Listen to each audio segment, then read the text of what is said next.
Welcome to the True Crimes Unfold compilation video series.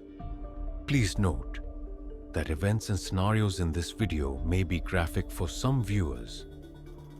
Discretion is advised. Details of the videos are taken from actual case files. Before we begin, let us know in the comments where you're listening from and what type of cases you'd like us to cover next, and we'll make sure to add them to our list. Don't forget to subscribe to get new stories as soon as they're released. Upon. Now settle in, get ready, and let's begin. On May 19th, 2018, in the peaceful rural village of Enniskerry Island, life seemed to unfold as usual. Nestled amidst lush greenery, the community was known for its tranquility, a far cry from the chaos of urban life. But that evening, the village would become the epicenter of a tragedy that shook Ireland to its core. Jastine Valdez, a 24-year-old accounting student, had a full day planned. Born in the Philippines, Jastine had moved to Ireland 3 years earlier to join her parents, who had worked tirelessly to provide her with a brighter future. She was described by friends and family as hardworking, kind, and full of promise. A young woman with dreams of excelling in her career and helping her family achieve even greater stability.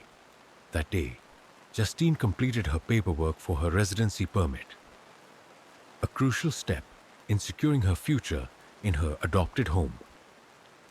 She then headed to the gym, sticking to her routine of fitness and self-discipline. After her workout, Jastine's mother, Teresita, texted her, asking if she could pick up some bread on her way home. It was a simple, mundane request, one that countless families make every day. Jastine dutifully stopped at the store, bought the bread, and caught the number 185 bus to return to Enniskerry. It was a route she knew well.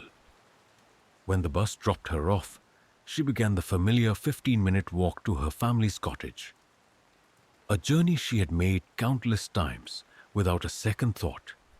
But as the sun dipped below the horizon, Jastine's mother felt a growing unease. It was unlike her daughter to be late or unresponsive. Teresita's repeated calls went unanswered. Minutes turned into hours, and the calm of the evening gave way to an undercurrent of dread. By nightfall, Jastine's absence had transformed an ordinary Saturday into the beginning of a nightmare. What should have been a quiet evening at home became the start of a frantic search. A search that would uncover a chilling and heart-wrenching tale of loss, resilience, and unanswered questions. As the evening progressed on May 19th, 2018, Teresita Valdez's unease turned into panic. Her daughter, Jastine, was always in close contact, often texting updates about her whereabouts. But that evening, her phone was eerily silent. Every call went unanswered, and every message remained unread. Teresita decided to take matters into her own hands. She left the house and retraced the path Jastine would have taken from the bus stop. The village, typically serene and picturesque, now seemed foreboding under the dim streetlights. Teresita stopped passers-by, asking if anyone had seen her daughter. A few people confirmed seeing Jastine get off the number 185 bus and head toward home. But beyond that, there were no signs of her. It was as if she had vanished into thin air. Desperate, Teresita called the police to report Jastine missing. The authorities responded swiftly, aware that time was critical in missing persons cases. They began by canvassing the area, speaking to witnesses, and piecing together the last known movements of the 24-year-old. One critical lead came from a motorist who had been driving along the rural road that evening. She reported seeing a black Nissan Qashqai parked on the side of the road with its headlights off. As she passed the vehicle, she noticed a man forcibly pushing a young woman, who matched Jastine's description, into the trunk of the car. The woman, terrified but unable to intervene, immediately called the police to report the alarming incident.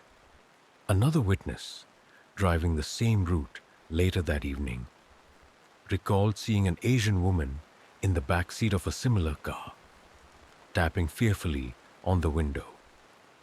However, he only realized the gravity of the situation after hearing about Jastine's disappearance and promptly alerted the authorities.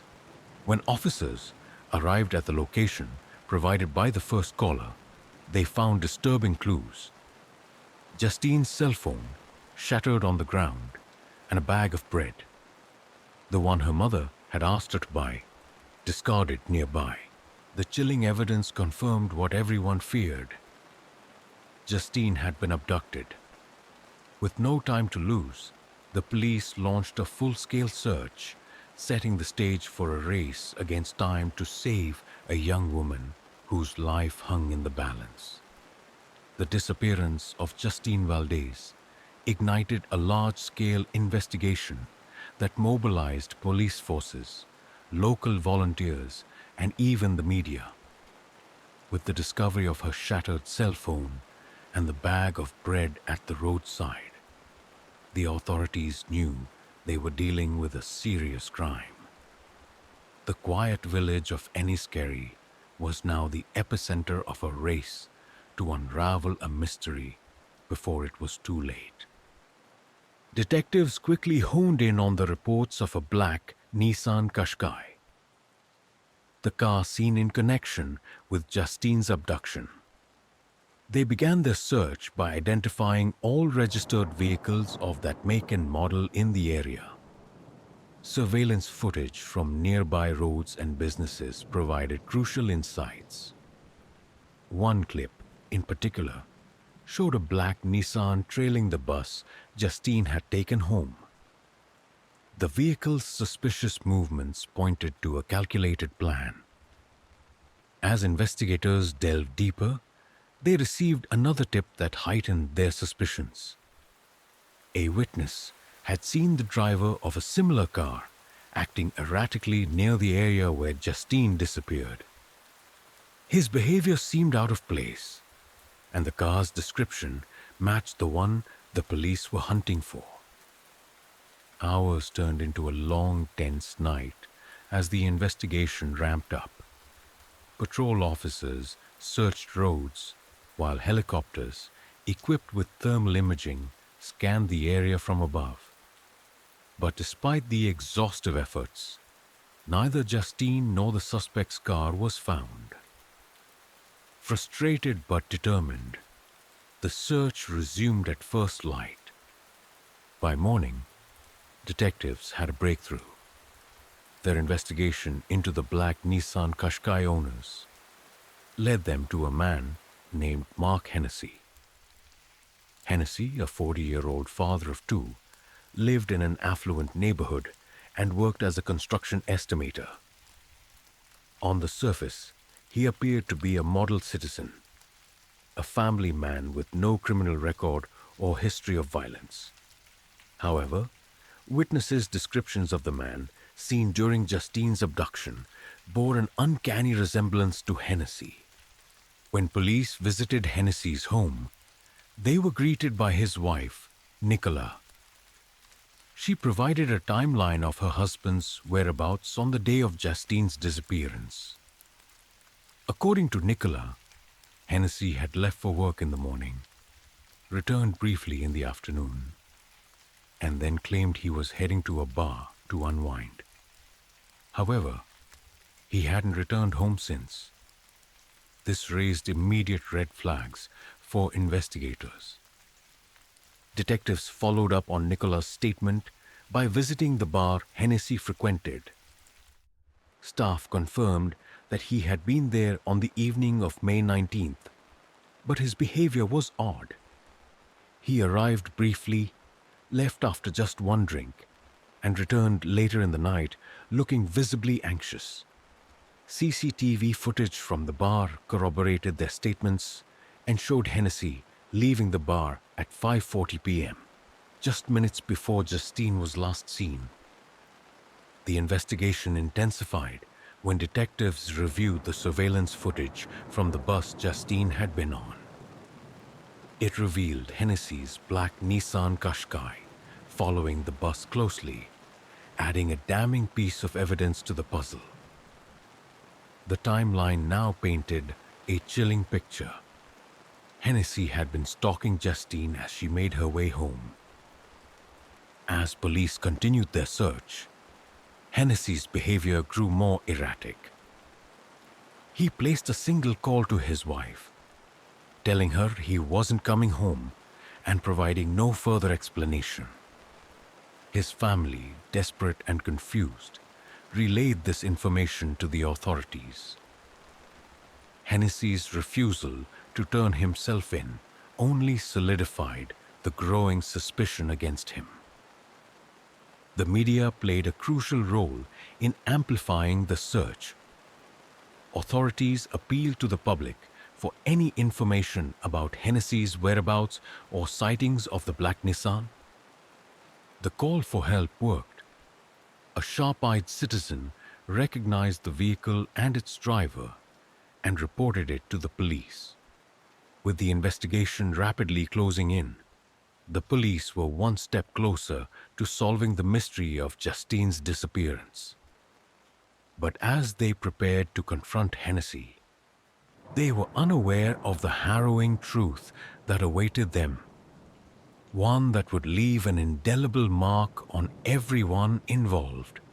The search for justice had become a race against an increasingly unstable suspect, and every second mattered. The search for Mark Hennessy reached a fever pitch as the police closed in on the suspect. On May 20th, a day after Jastine Valdez was reported missing, a breakthrough came from a vigilant member of the public.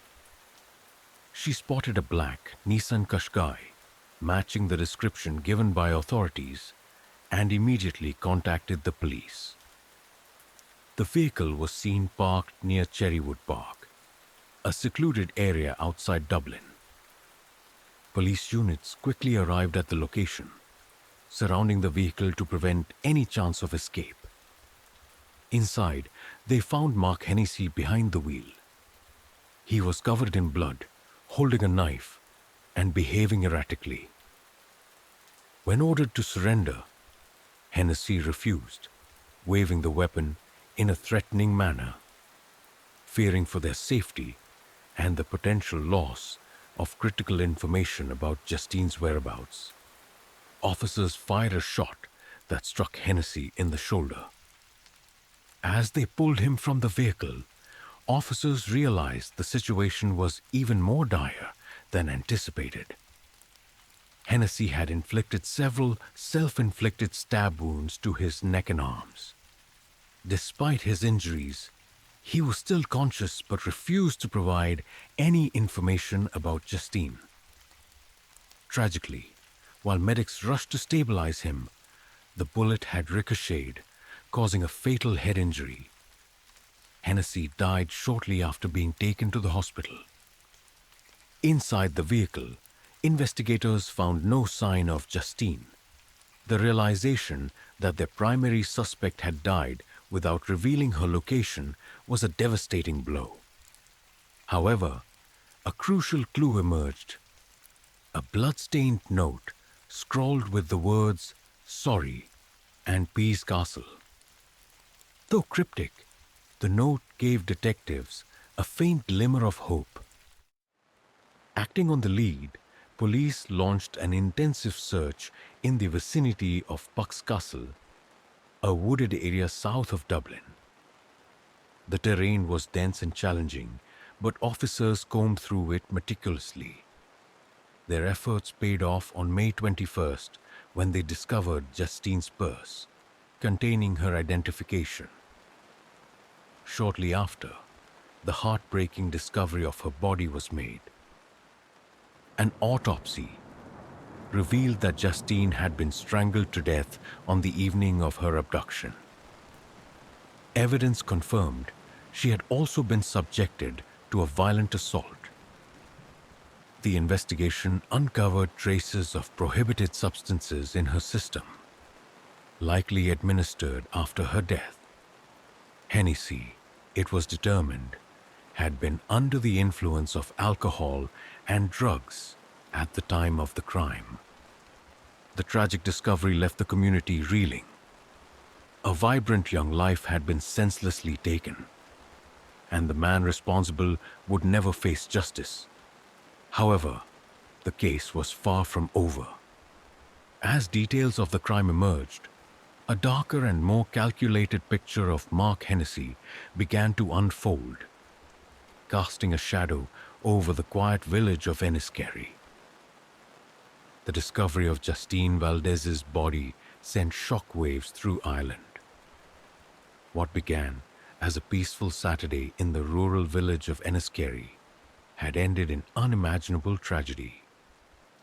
The entire nation mourned the loss of a bright young woman whose life was stolen in such a senseless and brutal manner. For her family, the pain was immeasurable. They had worked tirelessly to provide Jastine with a future filled with promise, only to see it violently taken away. As investigators pieced together the final details of the case, a chilling narrative emerged. While initial assumptions pointed to Jastine's abduction being a random act, evidence suggested otherwise. Mark Hennessy's movements in the days leading up to the crime revealed a disturbing pattern. He had been seen frequently traveling along Jastine's usual route, and CCTV footage confirmed that he had followed the bus she took home. This pointed to premeditation, a calculated plan to abduct a vulnerable victim. Further investigation uncovered cracks in the facade of Hennessy's seemingly normal life. Though he was known as a family man, he had been struggling with substance abuse, mounting debt, and deteriorating relationships. Friends and acquaintances revealed that he had recently installed a dating app and was frequently seen flirting with women in bars. It was clear that the respectable image he had projected to the world was a mask concealing deep turmoil and predatory tendencies. For the Valdez family, the aftermath of Jastine's death was a time of profound grief and reflection. Her parents, Teresita and Daniel, decided to return to the Philippines to bury their beloved daughter in her homeland. Surrounded by family and friends, they said their final goodbyes in a ceremony marked by sorrow and resilience.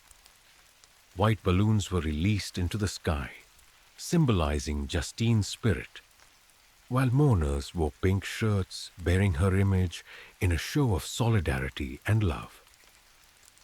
The crime also left an indelible mark on the community of Enniskerry. Residents, shaken by the tragedy, came together to support the Valdez family and reflect on how such a horrific event could occur in their quiet village. The case sparked nationwide conversations about safety, justice, and the hidden dangers lurking behind seemingly ordinary lives. Though justice for Jastine would never be fully realized, her story became a poignant reminder of the fragility of life and the importance of vigilance and compassion. The tragic case of Jastine Valdez continues to resonate, serving as a somber reminder of life's unpredictability and the importance of community vigilance. Her story brought Ireland together in mourning, highlighting the strength of human compassion in the face of loss. For her parents, Justine's memory lives on as a testament to her resilience, kindness, and the dreams she carried. While justice may have eluded them in the traditional sense, the unity and support shown by countless strangers offered a glimmer of hope. Justine's legacy endures, reminding us to cherish our loved ones and stand against the shadows of violence.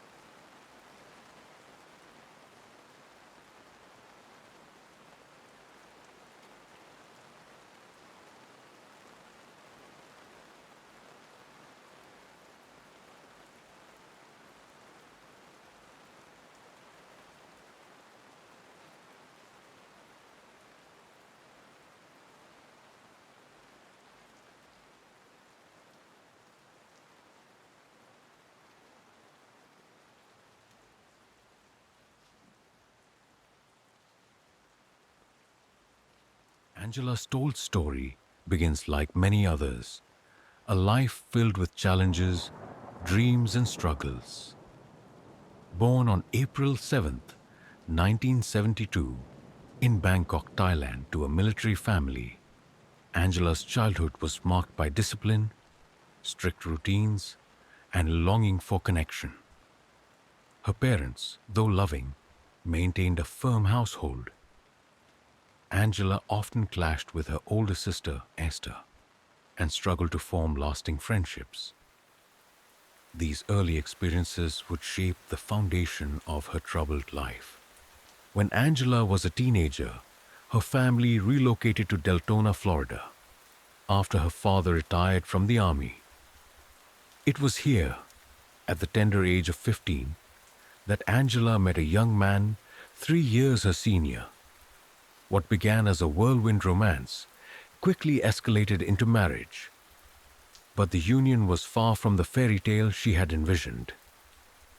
Angela confided in her family that her husband was controlling and abusive, even attempting to end her life on multiple occasions. After years of suffering, she found the courage to leave, but the scars, both emotional and physical, remained. At 20, Angela remarried, hoping for a fresh start. This new chapter brought both joy and challenges. She gave birth to her first child, but her happiness was marred by a diagnosis of anxiety and depression. Compounding her struggles was a rare congenital condition. Angela had been born without a thyroid gland. This required lifelong treatment and left her body weakened and prone to debilitating fatigue. Her second marriage, like the first, ended in heartbreak, leaving Angela alone with a child to raise and no formal education to fall back on. Desperate to find stability, Angela remarried again at 25. This marriage seemed promising at first and brought her a second daughter. The family moved to Volusia County, Florida, where Angela worked tirelessly to keep their household afloat. Despite her efforts, cracks began to show. Her health deteriorated further, leading to panic attacks and stronger medications that left her emotionally volatile. To her neighbors, Angela appeared eccentric, often withdrawn and unpredictable. Still, she maintained a semblance of normalcy, participating in community activities and doting on her children. In 2006, a new chapter began when James Sheehy, a limo driver from Philadelphia, moved in across the street. James was a friendly and charismatic man with a long-term partner, Candy Medina, and 3 children. Their families quickly became close. The children played together, and Angela and James often shared meals and stories. Despite their differences, The two neighbors formed an unlikely friendship, one that would later take a dark and sinister turn. By 2012, Angela's life was once again unraveling. Her marriage had fallen apart and her husband had left for good. Financially strained and raising her children alone, Angela turned to family and friends for help. Despite their assistance, it was never enough. It was during this time that James offered her a proposition. She could become his beneficiary for his disability payments, which amounted to $1,230 a month. In return, he would give her $100 monthly to cover some of her expenses. Initially, Angela hesitated. The arrangement seemed risky and morally dubious, but James's persistence wore her down. The two opened a joint bank account, and for a time, the arrangement worked. However, cracks began to form when James overdrew the account, leading to mounting financial stress on both sides. Tensions escalated as James began pressuring Angela for more money, even suggesting she borrow from her elderly father. Angela refused, but the strain between them grew unbearable. By April 2013, their arrangement had reached a breaking point. Angela decided to cut off the check cashing advances, a decision that enraged James. What began as a troubled friendship rooted in financial desperation was now spiraling into something far darker. Angela, worn down by years of health struggles, failed relationships, and financial insecurity, found herself standing on the precipice of a decision that would change her life forever. Unbeknownst to their neighbors and friends, a storm was brewing behind the closed doors of Angela's modest Florida home. The story that would unfold in the weeks to come would shock investigators, devastate families, and leave a community grappling with the horrors lurking beneath the surface of everyday life. The morning of April 3rd, 2013 began like any other for Angela Stoldt and her neighbor, James Sheehy. Yet beneath the surface of their seemingly ordinary lives, tensions had been simmering for months. Angela, overwhelmed by financial stress and James's growing demands, had decided she could no longer support his reckless spending. She resolved to end their financial arrangement once and for all, a decision that would set into motion a chain of events she could never undo. That morning, Angela and her children picked James up from his overnight limo driving job. She brought him back to her home, where her children soon went to bed, leaving Angela and James alone to discuss their ongoing financial disputes. Over drinks in the kitchen, their conversation quickly turned heated. Angela revealed her decision to stop the check cashing advances, a move that infuriated James. The man, who had once been a friendly neighbor, now seemed like a ticking time bomb. Unbeknownst to James, Angela had come prepared. In a moment of desperation and fear, she had laced his drink with a powerful painkiller stolen from her father.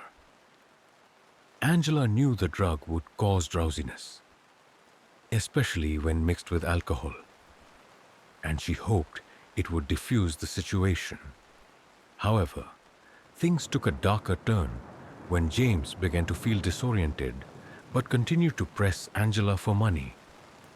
Angela suggested they leave the house to talk privately, and the two drove to a local cemetery, a quiet, secluded place where they could speak without fear of interruption. Angela had always found the cemetery a comforting place to think, but that day it would become the site of unimaginable violence. As they sat in the car, the conversation escalated into a full-blown argument. James, now fully enraged, lashed out at Angela, accusing her of betrayal and financial deceit. According to Angela, he became physically aggressive, threatening her life and the lives of her children. Fearful and cornered, Angela reached into a camping gearbox in the back seat, intending to grab a screwdriver. Instead, her hands found an ice pick, a tool that would become central to the horrific events that followed. In a sudden, panicked motion, Angela struck James in the eye with the ice pick, but he did not stop. Overcome with terror, Angela grabbed a rope and looped it around James's neck, tightening it until he stopped moving.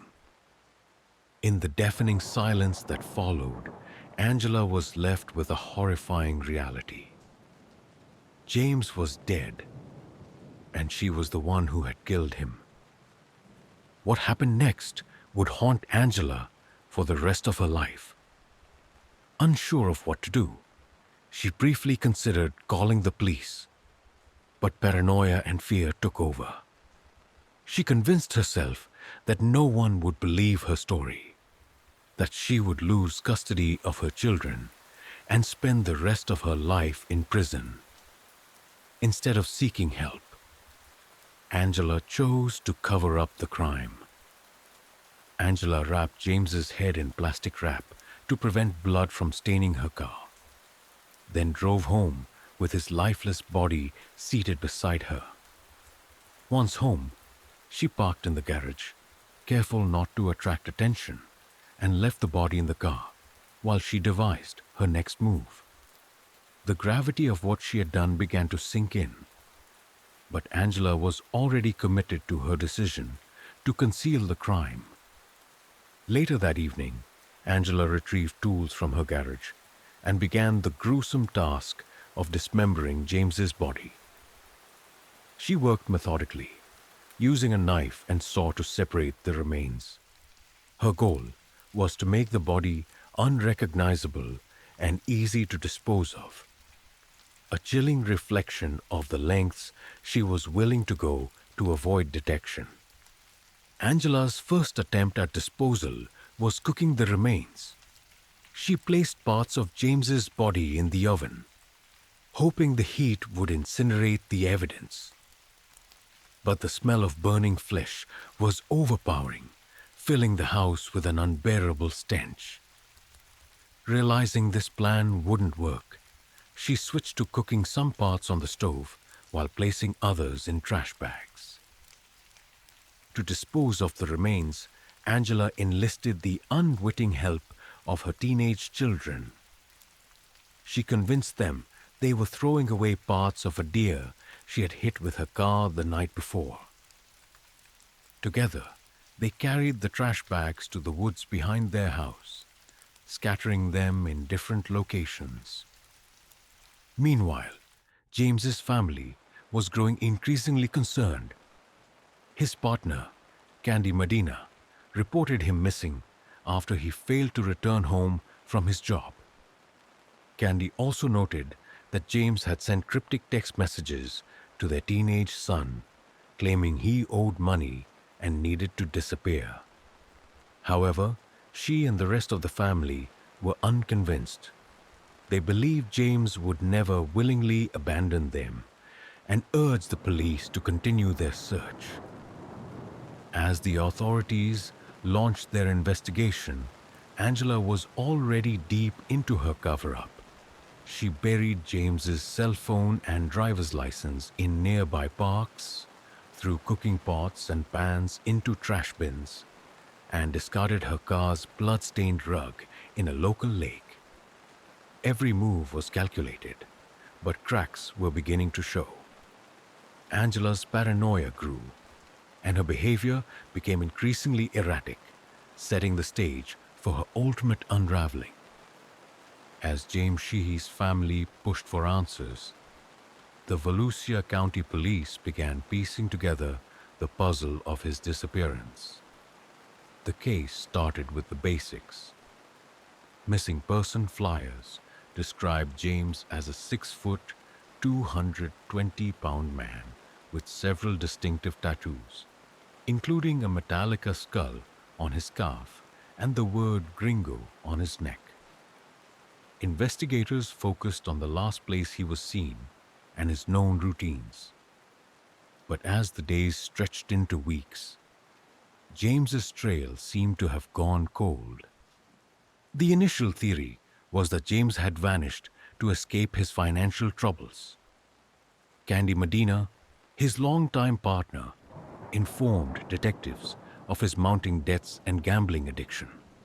However, she firmly dismissed the idea that James would abandon his family. The cryptic text messages sent to their son from James's phone only deepened the mystery. While the texts hinted at James going into hiding, the family found them suspiciously out of character. Police expanded their efforts, canvassing the neighborhood and questioning James's co-workers. One mechanic at the limo company mentioned seeing James enter a black car around 3 a.m. On the last day, he was seen alive. However, this lead provided little clarity, and the investigators hit a wall. Every avenue seemed to lead to a dead end until they discovered that James had been in regular contact with a neighbor, Angela Stoldt. Angela's name first surfaced during a review of James's phone records, which showed frequent texts and calls between the two. Investigators visited Angela's home to inquire about her interactions with James. Initially, she was cooperative, admitting to helping him with financial matters. She claimed she hadn't seen James since April 5th, despite his family stating they had last seen him on April 2nd. Her calm demeanor and seemingly innocuous story didn't raise immediate suspicions, but detectives couldn't shake the feeling that something was off. As the days went on, Angela's behavior began to draw attention. Friends and neighbors noticed she seemed unusually anxious and withdrawn. Angela, already under immense stress, started making critical mistakes. She disposed of evidence in a frantic and disorganized manner, burying James's cell phone and driver's license in parks, discarding her car's bloodied floor mat in a lake, and throwing cooking utensils into random dumpsters. Despite her efforts, these actions only served to make her look more suspicious. The turning point came on April 20th, 2013, when Angela's sister, Esther, called 911. She reported that Angela had been acting erratically and had confessed to committing a serious crime. Esther explained that Angela had visited their parents' home, crying hysterically and rambling about being under police investigation. Esther feared Angela might harm herself, prompting authorities to act swiftly. When police arrived at Angela's home, they were greeted with a scene that could only be described as macabre. The house was chaotic and cluttered, with graffiti scrawled on the walls and strange religious icons scattered about. Detectives noted the overwhelming smell of cleaning products and decay, further raising their suspicions. Angela, overwhelmed by guilt and paranoia, refused to speak with investigators. She was taken into custody for a mental health evaluation, while detectives secured a search warrant for the property. What they found would haunt them for years to come. Hidden in various locations throughout Angela's home and surrounding areas were chilling remnants of James's body. Bones and soft tissue were found in trash bags dumped in the woods behind her house. Forensic teams identified a femur, kneecap, and several other remains, but crucial parts, most notably James's head and torso, were missing. In one particularly disturbing discovery, investigators learned Angela had been periodically inserting batteries into James's buried cell phone to create the illusion that he was still alive. This calculated act of deception underscored her increasingly unhinged state of mind. DNA testing confirmed that the remains belonged to James, solidifying Angela's connection to the crime. Angela's erratic behavior also extended to her interactions with police. During interviews, she repeatedly changed her story, contradicting earlier statements and offering implausible explanations. She claimed she hadn't seen James in weeks, but later admitted to helping him with financial issues. Each lie only tightened the noose around her, leaving detectives more convinced of her involvement. Under mounting pressure, Angela finally confessed. She provided a chilling account of the events leading up to James's death, describing how she laced his drink, drove him to a cemetery, and killed him in what she claimed was self-defense. However, her confession left detectives with more questions than answers. The level of planning, including the purchase of plastic sheeting and gloves before the murder, suggested premeditation. Angela also led investigators to the locations where she had disposed of James's remains. These discoveries painted a gruesome picture of the lengths she went to in an attempt to cover her tracks.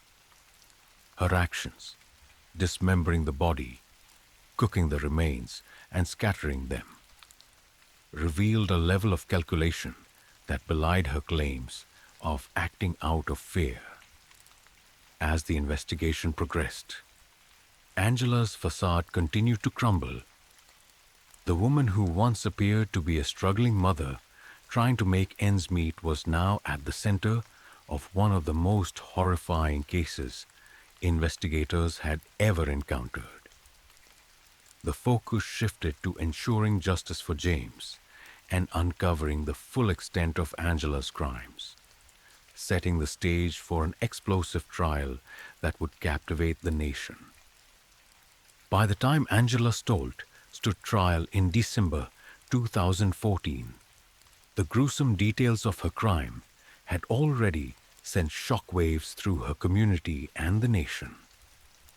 The prosecution built a damning case, painting Angela as a calculating murderer who preyed on James Sheehy to secure financial gain. Angela's defense, however, claimed she acted in self-defense during a moment of fear and desperation. The courtroom was packed on the first day of the trial, with family members, reporters, and spectators eager to hear the tales of the case. Angela entered the courtroom dressed modestly in black, her long brown hair framing her face. She appeared somber and nervous, occasionally glancing at the jury as she awaited the proceedings. The prosecution wasted no time laying out their version of events. They argued that Angela had meticulously planned the murder, citing her purchase of plastic sheeting and rubber gloves in the days leading up to James's death. They also presented evidence of how she laced James's drink with painkillers, drove him to a remote cemetery, and ultimately took his life. The chilling testimony of her sister and daughter further solidified their argument. Both women recounted Angela confessing to the crime, with her daughter revealing Angela initially lied about the smell of burning flesh, claiming it was a dead rat in the oven. The prosecutors focused heavily on Angela's attempts to cover her tracks. They detailed how she had dismembered James's body, cooked parts of it, and scattered the remains in various locations. Her calculated disposal of evidence, such as burying James's cell phone and disposing of bloody cookware, further underscored their claim that the crime was premeditated. DNA analysis confirmed that the remains recovered from the woods and trash bags belonged to James. leaving little doubt about her culpability. The defense, however, painted a very different picture of Angela. They described her as a struggling mother overwhelmed by financial pressures and a history of abusive relationships. They argued that James's threats against her and her children had pushed her into a fight or flight response. Angela's attorney claimed she acted in self-defense, reaching for an ice pick in a moment of panic when James became aggressive in the car. They also highlighted her long history of mental health struggles, including anxiety and depression, suggesting these conditions impaired her judgment. Angela herself took the stand to plead her case. Her voice was shaky as she recounted her version of events. She claimed that James had become enraged when she told him she was ending their financial arrangement. According to Angela, he grabbed her shoulder and threatened to kill her and her children. In the heat of the moment, she reached for what she thought was a screwdriver to defend herself, but it turned out to be the ice pick that she used to stab him. Angela's testimony was riddled with contradictions. At one point, she claimed she had no intention of killing James, but when pressed by the prosecution, she admitted to stabbing him multiple times and strangling him with a cord. She also provided conflicting accounts of how she disposed of the body, leaving the jury to question the reliability of her statements. The prosecution used Angela's inconsistencies to their advantage, pointing out the premeditated elements of the crime. They revealed that Angela had not only prepared tools for the murder, but had also devised a plan to make it appear as though James was still alive by periodically powering his buried phone. The calculated nature of these actions starkly contradicted her claims of acting in self-defense. Perhaps the most damning evidence came from a videotaped police interview in which Angela provided a chilling confession. In the footage, she described the process of dismembering James's body and even admitted to stabbing him in both eyes. When questioned during the trial about these statements, Angela claimed she couldn't remember due to nightmares and her fragile mental state. However, the prosecution argued that a detailed confession and subsequent actions painted a clear picture of intent and planning. As the trial drew to a close, both sides delivered powerful closing arguments. The defense urged the jury to see Angela as a desperate woman cornered by a threatening man. They emphasized her history of trauma and mental illness, asking for compassion and understanding. The prosecution, however, painted a portrait of greed and cruelty, describing Angela as a manipulative woman who saw James as a financial burden and acted with cold calculation to eliminate him. On December 5, 2014, after deliberating for several hours, the jury returned their verdict: guilty on all charges, including first-degree premeditated murder, abuse of a corpse, and tampering with evidence. Angela was sentenced to life in prison without the possibility of parole, plus an additional 20 years for the other charges.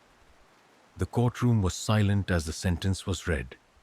Angela remained stoic, her expression unreadable, while James's family wept openly. For them, justice had been served, but the pain of losing their loved one in such a horrific way could never be erased. The trial left a lasting impression on everyone who followed the case. It was a stark reminder of the fragility of trust and the darkness that can lurk beneath seemingly ordinary lives. For Angela, it marked the end of her freedom, while for James's family, It provided some closure, though no sentence could ever bring him back. The trial of Angela Stoldt brought a grim conclusion to one of the most shocking cases in Volusia County's history. With Angela sentenced to life in prison without parole, James Sheehy's family was left to grapple with their grief and the haunting details of his death. Though justice was served in the eyes of the law, the pain of losing James in such a brutal and senseless manner was a wound that time could never fully heal. James's partner, Candy Medina, and their children faced the monumental task of rebuilding their lives without him. Known as a loving father and charismatic figure in his community, James's absence left an unfillable void. For his children, the loss was particularly devastating.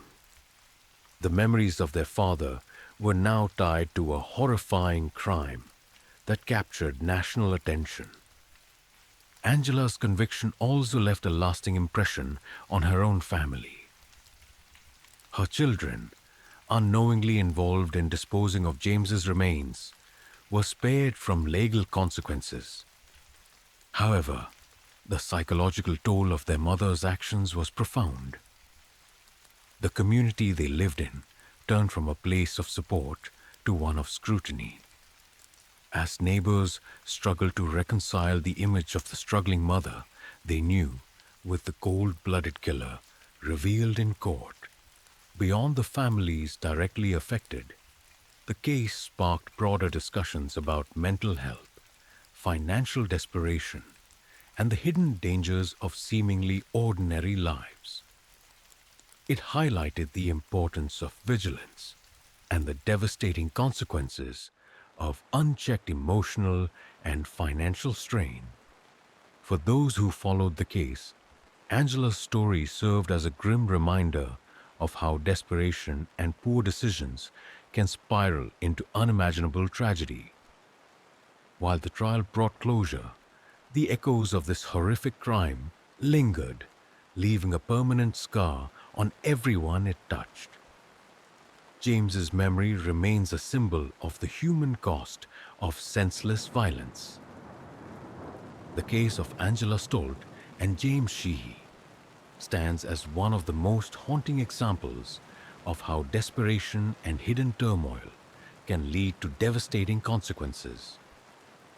For James's family, the pain of their loss is a constant reminder of the fragility of life and the importance of vigilance. For Angela, her actions will forever define her legacy as a cautionary tale of unchecked desperation. This tragic story serves as a stark reminder of the need for mental health support, community awareness, and intervention. As we reflect on these events, let us honor James's memory by fostering understanding and compassion in our communities.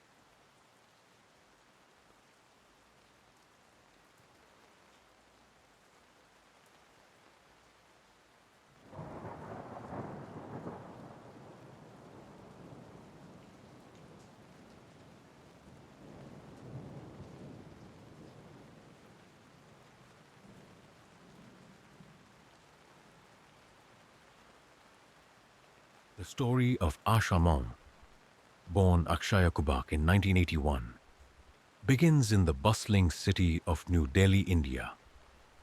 His early life was steeped in spirituality and cultural duality, shaped by his parents' unique backgrounds. His mother, of Indian descent, was deeply devoted to Eastern philosophy and alternative medicine, while his father, an American of Polish ancestry, was a staunch advocate for peace and a Vietnam War protester. From a young age, Ash's life was far from ordinary. His parents embraced Buddhist principles and a nomadic lifestyle, exposing him to a blend of Eastern spiritual practices and Western ideals. When Ash was 4 years old, the family relocated to Japan, marking the beginning of a transient childhood that saw him move between countries, cultures, and philosophies. In Japan, Ash faced significant health challenges. Diagnosed with severe asthma and scoliosis, his childhood was dominated by frequent hospital visits and limited physical activity. Traditional Western treatments offered little relief. Desperate to heal her son, Ash's mother turned to yoga and meditative breathing techniques. To everyone's astonishment, his health began to improve, and the young boy discovered a newfound appreciation for the transformative power of Eastern therapies.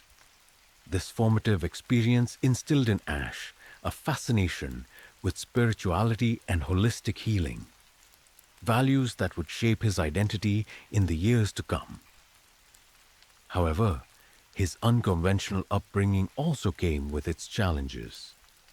Ash's parents were part of a loosely organized spiritual community that practiced Tantra, a philosophy blending physical and mental energy to achieve enlightenment. While these teachings introduced Ash to meditation and self-discipline, the community's emphasis on intimate practices and strict discipline often left him feeling isolated and confused. By the time Ash reached his teenage years, he sought to break free from the rigid confines of his upbringing. At 16, he dropped out of school to pursue a career in Chinese medicine, immersing himself in traditional healing practices like Qigong, Zen Shiatsu, and medicinal herbology. His travels took him across the globe to Miami, Costa Rica, Thailand, and India, where he conducted massage therapy sessions and absorbed knowledge from various cultures. Despite his dedication to holistic healing, Ash struggled to find financial stability. By his late 20s, he realized that his passion for spirituality and alternative medicine couldn't provide the consistent income he needed to support himself and his young son. This realization marked a turning point in his life. Seeking new opportunities, Ash turned to the world of modeling. Moving to New York, he signed with a modeling agency, leveraging his striking features and chiseled physique. While he achieved moderate success, the instability of the industry left him yearning for something more sustainable. It was during this period of uncertainty that fate intervened in the form of Garen James, the owner of an elite male escort agency called Cowboys for Angels. Garen saw potential in Ash's exotic appearance and charismatic persona. He invited Ash to join his agency, promising lucrative earnings and opportunities to interact with high-profile clients. Intrigued by the prospect of financial stability, Ash relocated to Las Vegas to begin his career as a male escort. For Ash, the escort business was both a financial lifeline and a gateway to a new lifestyle. Catering to wealthy, often lonely women, Ash's work involved more than companionship. It became a stage for him to craft an image of himself as a spiritual healer and confidant. His clients, drawn to his enigmatic charm and meditative demeanor, saw him as a guide who could bridge the gap between physical connection and emotional enlightenment. In 2012, Ash's life took another dramatic turn when he was cast in the controversial reality TV show Gigolos. The series, which followed the lives of male escorts, portrayed Ash as the spiritual healer archetype. a role that aligned perfectly with his cultivated persona. The show catapulted him to fame, introducing him to a broader audience and earning him a devoted fan base. Viewers admired his calm demeanor, exotic looks, and toned physique, which he had enhanced with rigorous training and eventually anabolic steroids. However, beneath the surface of Ash's growing popularity, cracks were beginning to form. The pressures of fame, combined with his insecurities and newfound indulgences in alcohol, drugs, and a hedonistic lifestyle, started to erode the disciplined, spiritual man he once aspired to be. The seeds of his eventual downfall were quietly taking root, setting the stage for a shocking and tragic chapter in his life. As Ash's star continued to rise, so too did the complexities of his persona. From a struggling healer to a reality TV star, his journey was one of transformation. But at what cost? The man who had once sought enlightenment and connection was now on a path of self-destruction, driven by an insatiable hunger for fame and validation. By 2012, Armand had fully embraced his new identity as a star of Gigolos, the provocative reality show that followed the lives of male escorts. The series offered a voyeuristic glimpse into the world of high-end companionship, blending scripted drama with real-life personalities. For Ash, this was a chance to reinvent himself and escape the financial instability that had plagued much of his life. Cast as the spiritual healer, he was portrayed as calm, centered, and deeply in tune with his clients' emotional needs. A role that resonated with audiences and played into his cultivated persona. Ash's unique appearance, his long flowing hair, chiseled physique, and tattooed body made him stand out. Fans of the show admired his exotic charm and zen-like demeanor, and his social media following quickly grew. Some fans saw him as a spiritual guide, while others idolized him as a symbol of physical perfection. Ash reveled in the attention, feeding off the admiration of his growing fan base. But as his fame increased, so did the pressure to maintain the image he had created. Behind the scenes, Ash struggled with insecurities that had lingered since his childhood. Despite his outward confidence, he constantly compared himself to others. He believed the other men on Gigolos were more attractive, muscular, and charismatic. Determined to outshine his co-stars, Ash turned to anabolic steroids to enhance his physique. The results were dramatic. His muscles became more defined, and his body exuded raw power. However, the side effects were equally significant. The steroids fueled mood swings, aggression, and a growing sense of invincibility. As Ash's physical transformation progressed, so did his personality shift.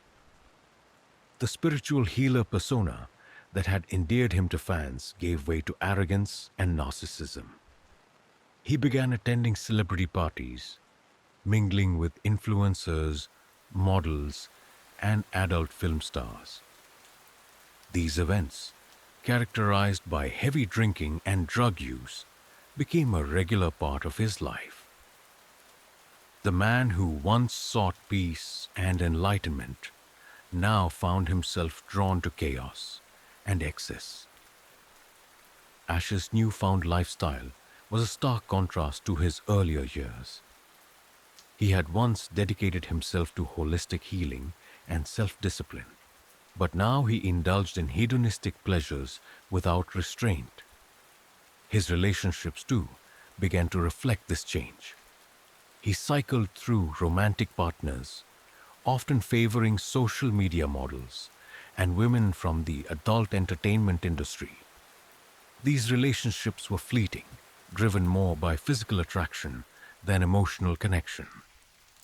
The pressure to remain relevant in the competitive world of reality television only exacerbated Ash's descent. As gigolos continued to air, Ash became increasingly consumed by the need to maintain his public image. He launched a YouTube channel, Armand, where he offered fitness tutorials and bedroom training exercises designed to improve intimate performance. These videos, though popular, were a clear attempt to capitalize on his reality show persona. They showcased a man desperate to hold on to the spotlight, even as his personal life spiraled out of control. By 2016, Gigolos had been cancelled, and Ash's fame began to wane. The show's end marked a turning point for him. Without the constant validation of viewers and fans, he struggled to find his footing. He returned to his work as a male escort, but even this became increasingly difficult. Many of his clients were fans of the show, and as time passed, their numbers dwindled. The once admired spiritual healer was now a shadow of his former self, clinging to a fading reputation. Financial instability soon followed. Ash had spent much of his earnings from the show on his extravagant lifestyle, leaving little for the future. As his bank account dwindled, so did his options. He nearly declared bankruptcy, a stark reminder of how fleeting fame could be. Despite these setbacks, Ash refused to give up his pursuit of wealth and recognition. He continued to dream of new ventures, launching a dating app, creating a TV show, and even teaching men how to attract women. However, these grand ideas rarely materialized, hindered by his lack of focus and follow-through. In 2020, at nearly 40 years old, Ash's life took another unexpected turn. He met Helene Coward-Dwight, a 29-year-old fitness enthusiast with a bright smile and a gentle soul. Helene had her own struggles with mental health and a history of battling insecurities, but she found solace in the gym and her tight-knit fitness community. When Ash discovered her profile on social media, he was captivated by her beauty and reached out to her. Despite initial hesitations, Helene agreed to meet him, and their relationship quickly grew. To Helene, Ash represented something exciting and new. His confidence and exotic charm drew her in, and his spiritual talk resonated with her desire for self-improvement.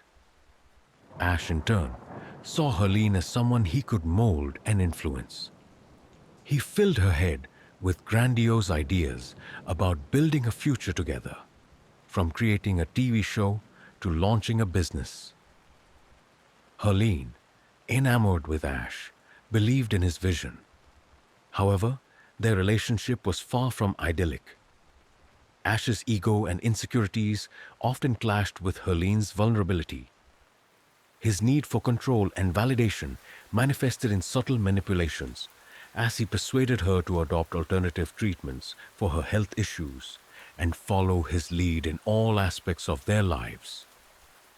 Despite these red flags, Helene remained committed to Ash, unaware of the darkness lurking beneath his charismatic exterior. As Ash's relationship with Helene deepened, so did his unraveling. The pressures of maintaining his persona, combined with substance abuse and financial stress, pushed him further toward the edge. What began as a whirlwind romance would soon spiral into tragedy, culminating in a night of unimaginable violence that would shatter the lives of everyone involved. By mid-2020, Armand and Helene Coward-Dwight's relationship had grown intense and complicated. What began as an exciting connection soon revealed itself to be a volatile and toxic partnership. Helene, a 29-year-old fitness enthusiast with a radiant smile and a caring nature, was drawn to Ash's confidence and spiritual persona. But beneath his charming exterior, Ash was unraveling, driven by insecurity, substance abuse, and an unrelenting desire for control. Helene, known as Happy Helene to her family for her cheerful and playful personality, had her own struggles. She often battled insecurity and sought refuge in the gym, which she described as a sanctuary. After significant weight loss and gaining newfound confidence, she began working as a fitness trainer, helping others find strength in their own journeys. However, her history of emotional highs and lows often left her vulnerable, making Ash's charisma and spiritual language all the more alluring. Ash and Helene's relationship quickly deepened, with Ash filling her head with dreams of building a life together. He envisioned creating a joint business, launching a TV show, and even producing a dating app. Ash's ideas were grand, often outlandish, but Helene, enamored by his confidence and captivated by his vision, believed in him. What she didn't see was the darker side of Ash, the man who was rapidly losing control of his life. Ash's obsession with his image was evident in every aspect of their relationship. He encouraged Helene to embrace alternative therapies for her headaches, which she believed stemmed from a brain tumor, and even convinced her to take snake venom as part of a spiritual treatment. In his eyes, he was her guide and teacher, leading her toward enlightenment. But in reality, he was isolating her and asserting control, a dynamic that would prove dangerous. On July 15, 2020, the couple's relationship reached its breaking point. That evening, Ash picked Helene up from the gym and brought her back to his condominium near the Las Vegas Strip. At the time, Ash's teenage son was visiting his mother on the East Coast, leaving only Ash, Helene, and Ash's ex-girlfriend, Lisa, in the home. Lisa, who still lived with Ash due to financial reasons, later recalled Ash acting strangely that day. He told Lisa that Helene was surrounded by dark energy and that he needed to remove it. Unsettled by his behavior, Lisa left to spend the night at a friend's house, leaving the couple alone. What transpired that night remains shrouded in mystery, but the aftermath painted a chilling picture. According to reports, Ash and Helene engaged in a ritual involving psychedelic substances, candles, and prayers. The atmosphere, intended to be spiritual and calming, turned violent. At some point, an argument erupted, leading to a physical altercation. The next morning, at 10:23 a.m., a 911 call was placed by Ash. His voice was frantic and confused as he told the dispatcher, "It's going to sound crazy, because it is crazy, but there's a body here." He claimed he had opened his eyes to find Helene dead beside him, suggesting he had temporarily lost touch with reality. Despite his incoherent explanations, the horrific details of what happened to Helene soon came to light. When police arrived at the scene, they found Ash attempting CPR on Helene's lifeless body. The room was in disarray, with candles lit and wax dripped across Helene's body and the floor. Her face was swollen and bruised, her tangled hair matted with blood. The brutality of the injuries shocked even seasoned officers. Her mouth was battered, her gums torn, and fragments of her teeth were found in her stomach. Her neck and ribs were broken, and her body bore signs of strangulation. Ash claimed the injuries were a result of self-defense, alleging that Helene had attacked him during an argument. However, his story didn't align with the evidence, Police found bloodstains in the washing machine, on the bathroom vanity, and on a blood-soaked towel, all indicating an attempt to clean up after the incident. Additionally, Ash showed no significant injuries other than a small cut on his finger, making his claims of self-defense implausible. The autopsy report confirmed the grim reality.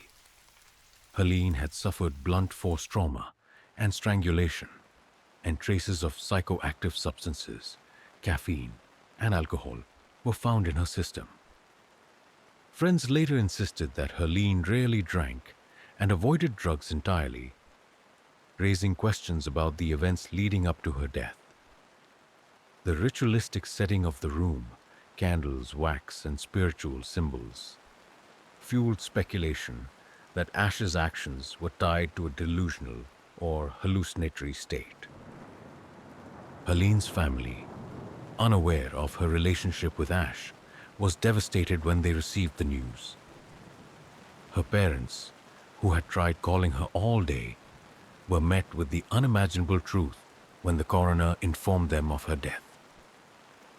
The family was left to grapple with the loss of their beloved daughter and the gruesome details surrounding her final moments. Arranging Helene's funeral during a pandemic was no small task. Her older sister, 8 months pregnant at the time, took on the responsibility of transporting her body across state lines. Due to the severity of Helene's injuries, her face was unrecognizable, requiring a specialist to perform a 15-hour reconstructive procedure so the family could hold an open casket funeral. For Ash, the aftermath was equally grim. He was arrested and charged with intentional homicide. Despite the overwhelming evidence, Ash maintained his innocence, claiming that Helene's death was an accident and that he had acted in self-defense.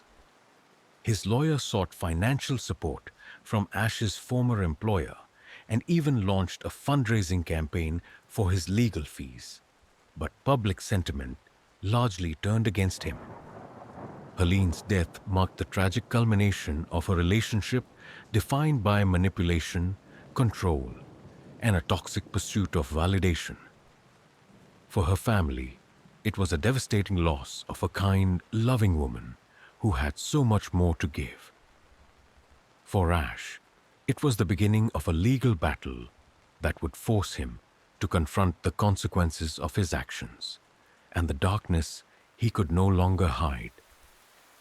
The morning after the brutal death of Helene Coward-Douai, the investigation into Ash Armand began.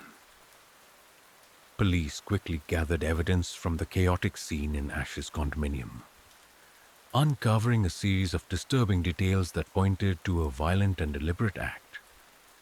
The ritualistic setting, candles, melted wax on Helene's body, and scattered spiritual items, combined with her extensive injuries, painted a grim picture. The forensic evidence and Ash's contradictory explanations only deepened the mystery. Police immediately questioned Ash about the events leading to Helene's death. He maintained that he had acted in self-defense, claiming that an argument escalated and Helene attacked him. However, investigators were skeptical of his story. Ash bore no injuries consistent with a physical struggle apart from a minor cut on his finger, while Helene's body displayed extensive trauma, including blunt force injuries, a broken neck and ribs, and signs of strangulation. The severity and number of injuries were inconsistent with Ash's self-defense narrative. The forensic team collected evidence from the apartment, including blood-stained towels, clothing, and surfaces that suggested an attempt to clean up after the crime. In the washing machine, they found bloodied garments, and blood splatters were discovered on the bathroom vanity. These findings indicated a deliberate effort to conceal the crime rather than a panicked response to an accident or altercation. The autopsy report provided further damning evidence. The pathologist determined that Helene had suffered blunt force trauma, strangulation, and multiple injuries to her face and mouth, including broken teeth that had been ingested. The brutality of her injuries made it clear that this was not an isolated or accidental incident, but a sustained and vicious attack. Toxicology results revealed traces of alcohol, caffeine, and psychoactive substances in her system. Though friends insisted that Helene avoided drugs and rarely drank, raising questions about whether she had been coerced into consuming these substances. As the investigation unfolded, the public began to scrutinize Ash's past. His image as a spiritual healer and reality TV star clashed with the dark details of his personal life that were now coming to light.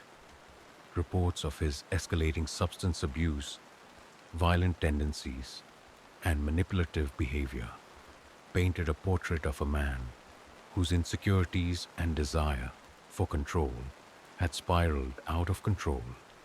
Former friends and colleagues spoke of his growing arrogance and detachment, noting how fame had fueled his ego and contributed to his downfall. The trial began in late 2021, and it quickly became a media spectacle. Ash's defense argued that he was under the influence of psychoactive substances and had temporarily lost touch with reality during the incident. His lawyer painted him as a man struggling with mental health issues exacerbated by substance abuse, arguing that Helene's death was a tragic accident rather than a premeditated act of violence. To bolster their case, the defense highlighted Ash's claims that he had been performing a spiritual ritual to cleanse Helene of dark energy. They suggested that the combination of drugs and ritualistic intent had led to a tragic misunderstanding. However, the prosecution dismantled this narrative, pointing to the overwhelming evidence of deliberate violence and Ash's attempts to cover up the crime. The prosecution focused on Ash's history of erratic behavior and his pattern of manipulating those around him. They argued that his insecurities and substance abuse had created a toxic environment that culminated in Helene's death. Witnesses, including Helene's friends and family, testified to her kind nature and her reluctance to engage in confrontations, casting further doubt on Ash's self-defense claims. Perhaps the most damning testimony came from the forensic experts, who detailed the extent of Helene's injuries and the evidence of an attempted cleanup. The prosecution argued that the sustained nature of the attack and the deliberate efforts to hide evidence indicated intent and malice, leaving little room for doubt about Ash's culpability. Public reaction to the trial was divided. Some of Ash's fans and former supporters struggled to reconcile the spiritual healer persona he had portrayed with the brutal reality of his actions. A small but vocal group maintained his innocence, creating social media pages to advocate for his release. However, the majority of public sentiment turned against him as the details of the case emerged. Helene's family attended the trial, their grief palpable. Her older sister, who had organized Helene's funeral and arranged for a specialist to reconstruct her disfigured face, delivered a powerful statement about the impact of her loss. She described Helene as a loving and vibrant person whose life had been stolen in a moment of unimaginable violence. Her family's testimony served as a stark reminder of the human cost of Ash's actions. In September 2021, Ash changed his plea to guilty, likely in an effort to avoid a harsher sentence. In December of that year, he was sentenced to 20 years in prison for intentional homicide. The judge noted the brutality of the crime and the devastating impact on Herlene's family, emphasizing that Ash's actions were inexcusable regardless of his mental state or substance use at the time. The trial brought some closure to Herlene's family, but it could never erase the pain of her loss. For Ash, the sentencing marked the end of a life defined by ambition, manipulation, and a relentless pursuit of fame. His fall from grace was complete, leaving behind a legacy not of healing and enlightenment, but of destruction and tragedy. The conclusion of Armand's trial in late 2021 brought some semblance of closure to Helene Coward-Douai's grieving family.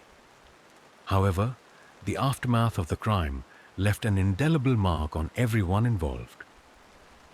For Helene's loved ones, the sentencing of Ash to 20 years in prison was little solace for the violent and senseless loss of a kind and vibrant young woman whose life was cut tragically short.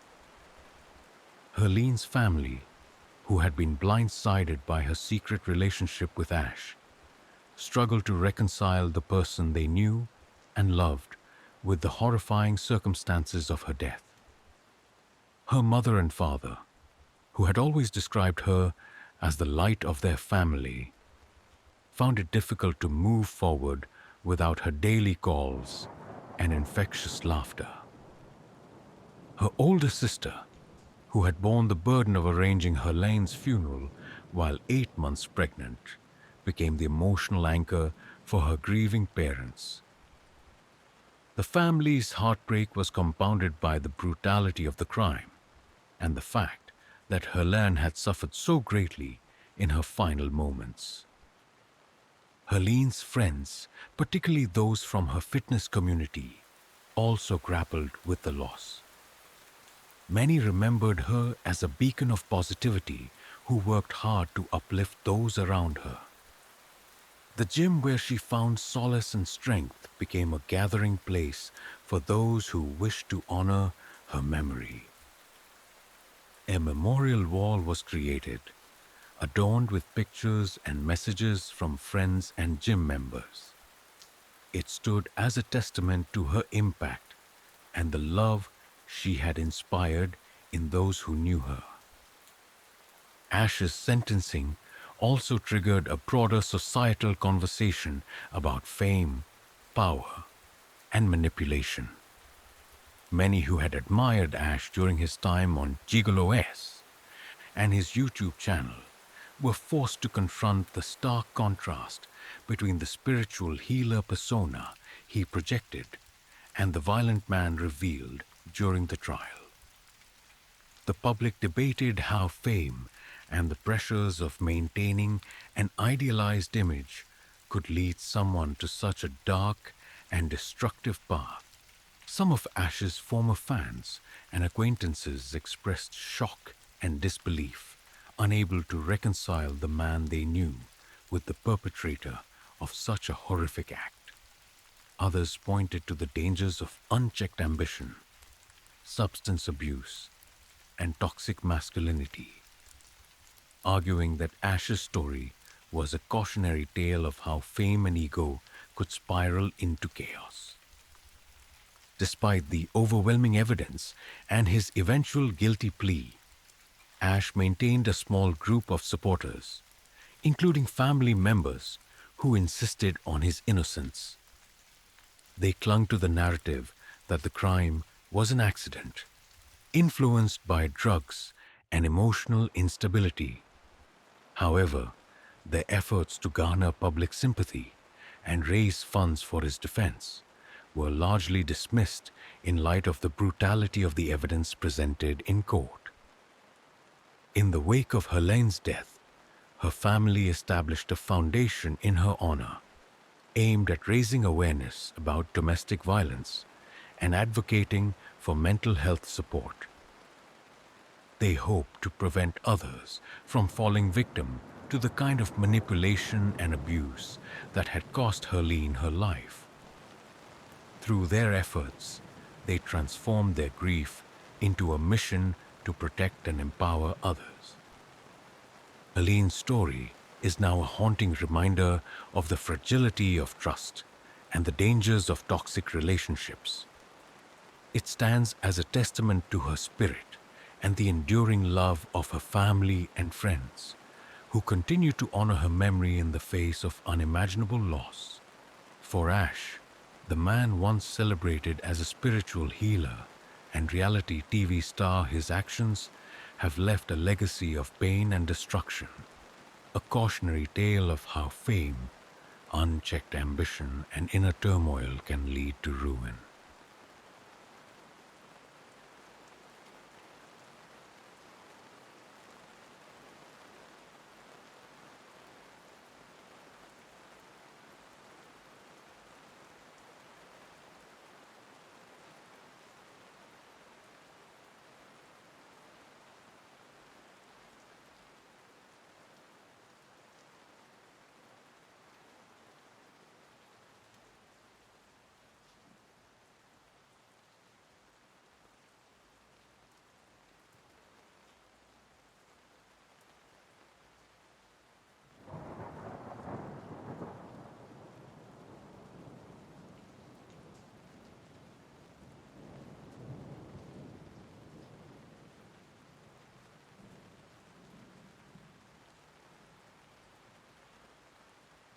Zhu Ling was the epitome of brilliance. Born in Beijing in 1973, she grew up in a loving middle-class family that valued education and perseverance.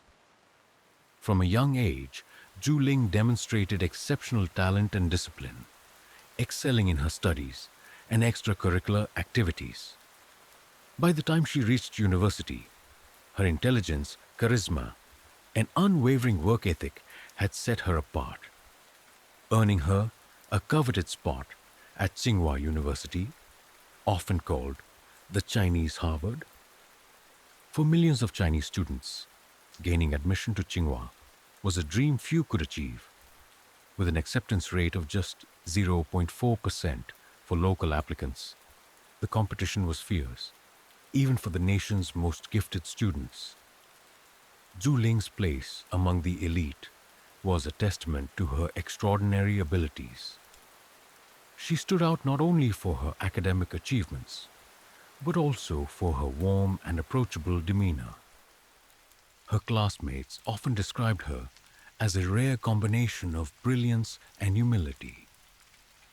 In 1994, Zhu Ling entered the prestigious chemistry program at Tsinghua University, where her future seemed limitless. She quickly distinguished herself as one of the top students in her cohort, excelling in rigorous coursework and impressing her professors with her keen intellect and creativity. Beyond academics, Zhu Ling was a natural leader, winning a coveted spot in the student government and earning admiration from peers and faculty alike. Her life at Tsinghua was not all work and no play. Zhu Ling had a love for traditional Chinese music and was a skilled performer on the guqin, an ancient seven-string instrument revered for its intricate melodies and cultural significance. In her spare time, she practiced tirelessly, preparing for competitions and performances. One such performance, a solo with the Beijing Symphony Orchestra, was a defining moment in her life. The evening of her performance was electric. The auditorium at Tsinghua was filled with students, professors, and prominent figures in Beijing's cultural circles. Dressed elegantly, Zhu Ling stepped onto the stage with poise and confidence, bowing to the audience before taking her place at the guqin. The pressure was immense. 6 minutes of flawless execution could define her future. The audience held their breath as she began to play, and the theater filled with the ethereal sound of her music. Zhu Ling's performance was nothing short of mesmerizing. Her hands glided effortlessly over the strings, coaxing out hauntingly beautiful melodies. Her friends, seated near the front, watched with pride, some moved to tears. When the final note resonated through the hall, the audience erupted into applause. Zhu Ling bowed deeply, her face alight with relief and accomplishment. That evening, she proved herself not only a brilliant student, but also a consummate artist. Yet, beneath the surface of her success, Zhu Ling was battling immense stress. The grueling demands of her academic life and her relentless pursuit of excellence had taken a toll on her health. In the days leading up to her performance, she had scarcely eaten or slept, plagued by stomach pains and fatigue. Her friends noticed her pale complexion and hollow eyes, but Zhu Ling dismissed their concerns, attributing her symptoms to pre-performance nerves. That night, instead of joining her peers for celebratory festivities, Zhu Ling returned to her dormitory, seeking rest and recovery. Exhausted, she stepped into the shower, hoping to wash away the stress of the evening. As she lathered her hair, she noticed clumps of it coming loose in her hands. Alarmed, she rinsed quickly and dashed to the mirror, only to find small, irregular bald patches on her scalp. Her heart sank, but she brushed it off as a minor reaction to stress. In the weeks that followed, Zhu Ling's condition worsened. Her hair loss accelerated, leaving her nearly bald. She began experiencing excruciating stomach pains, persistent fatigue, and even temporary blindness. Her once radiant complexion turned ghostly pale, and her lips took on a bluish tint. The vibrant young woman, who had captivated audiences with her music, was now a shadow of her former self. Zhu Ling's classmates were shocked by her rapid decline. Rumors began to spread around campus, speculating about the cause of her illness. Some thought it was due to stress or an autoimmune disorder, while others whispered darker theories. Zhu Ling's close friends urged her to see a doctor, but she insisted it was nothing serious and promised to recover soon. As her symptoms became more severe, Zhu Ling finally sought medical attention. Doctors were baffled by her condition. Blood tests, scans, and physical exams yielded no definitive answers. Her family and friends watched helplessly as her health deteriorated further. She was eventually hospitalized, but even the medical team struggled to provide an accurate diagnosis. By Christmas of 1994, Zhu Ling was a shell of the person she had been just months earlier. Confined to a hospital bed, she could no longer move or speak. Her parents, devastated and desperate for answers, remained by her side day and night, hoping for a miracle. Despite their efforts, Zhu Ling's condition continued to worsen. Unbeknownst to her family and friends, Zhu Ling's suffering was not caused by an illness or genetic disorder.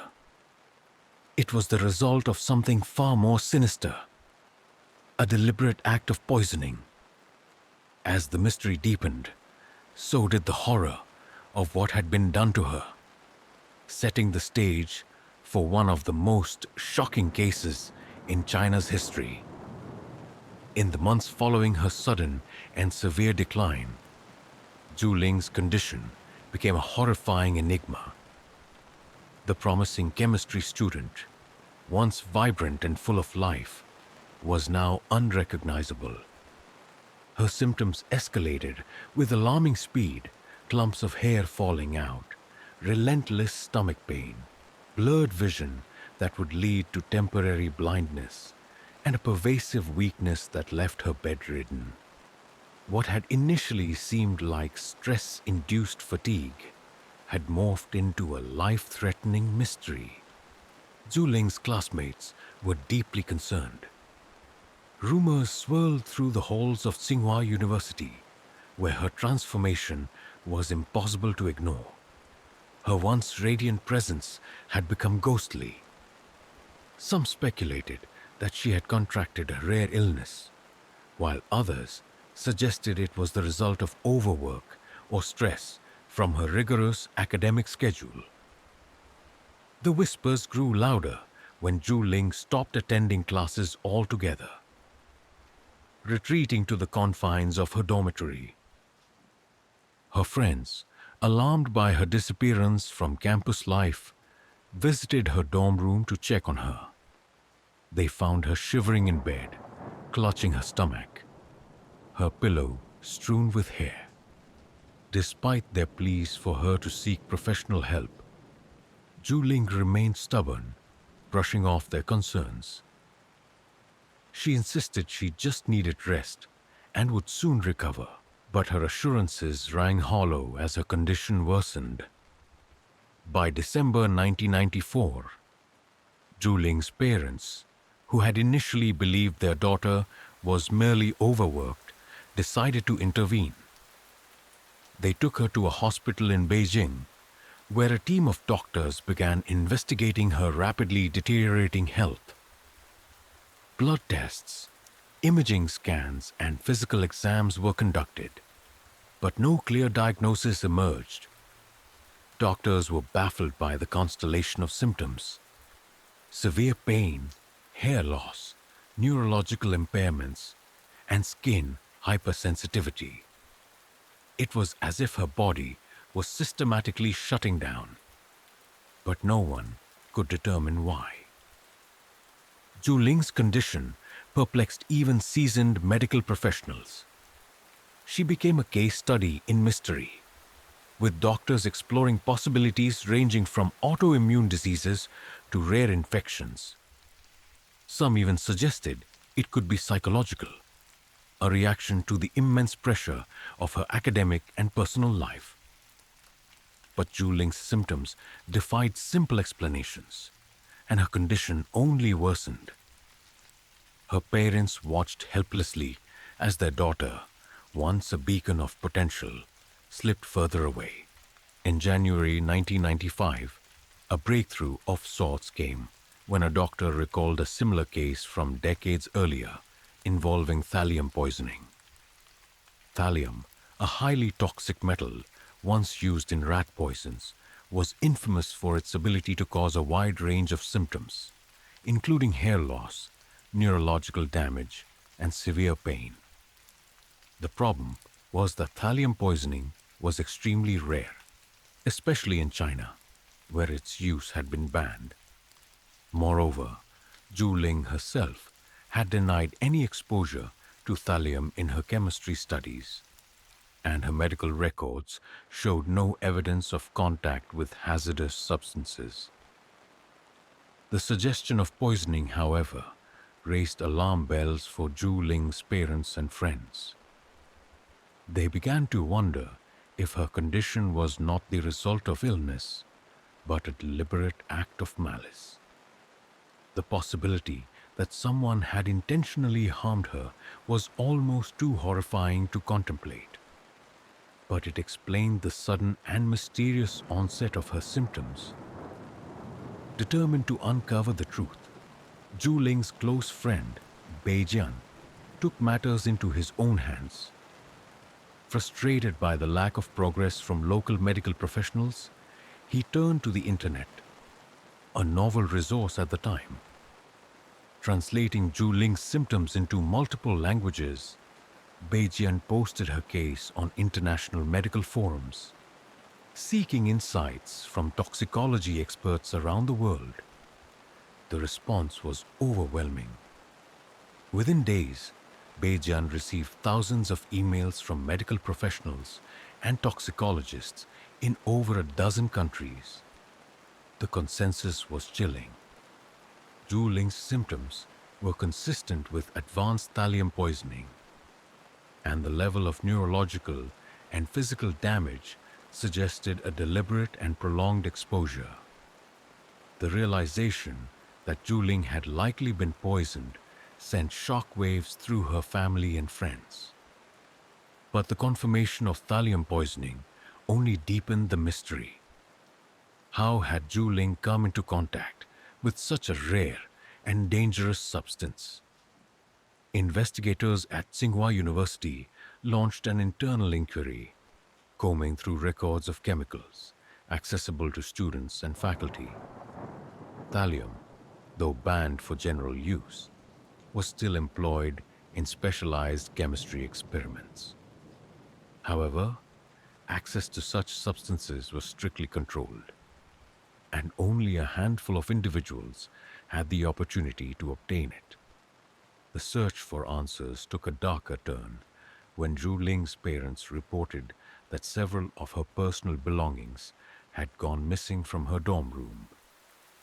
Among the stolen items were her shampoo, contact lens case, and drinking glass. These items, seemingly ordinary, now carried sinister implications. If they had been contaminated with thallium, it meant someone had gone to great lengths to poison Zhu Ling. The investigation soon narrowed its focus. Given the strict access controls at Tsinghua, the pool of potential suspects was small. Among them was a fellow student and Zhu Ling's roommate, a young woman named Sun Wei, known to Zhu Ling and her friends as Sunny. Sunny had been one of Zhu Ling's closest friends when they first arrived at university, but their relationship had soured in recent months. Friends reported tension between the two, with Sunny exhibiting jealousy over Zhu Ling's achievements and popularity. Sunny, also a chemistry student, had access to the department's laboratory and the materials needed to carry out such an act. Moreover, her behavior during Zhu Ling's illness raised suspicions. She had shown little concern and even dismissed Zhu Ling's symptoms as exaggerated. When police questioned Sunny, they were struck by her evasive answers and defensive demeanor. However, Sunny's influential family connections complicated matters. Her relatives held high-ranking positions in academia and government, providing her with a shield of privilege that made a thorough investigation difficult. After hours of interrogation, Sunny was released without charges. She would later leave China, change her name, and start a new life abroad, leaving Zhu Ling's family without closure. Meanwhile, Zhu Ling's condition continued to deteriorate. Although the diagnosis of thallium poisoning was eventually confirmed, it came too late for effective treatment. The antidote, Prussian blue, was administered, but the damage to Zhu Ling's nervous system was irreversible. She was left permanently disabled, with the mental capacity of a child and severe physical impairments. Zhu Ling's family, devastated and furious at the lack of accountability, received a meager compensation from the hospital for its mishandling of her case. The authorities quietly closed the investigation without ever bringing the perpetrator to justice. For Zhu Ling's parents, the knowledge that someone had deliberately destroyed their daughter's life, yet faced no consequences, was a wound that never healed.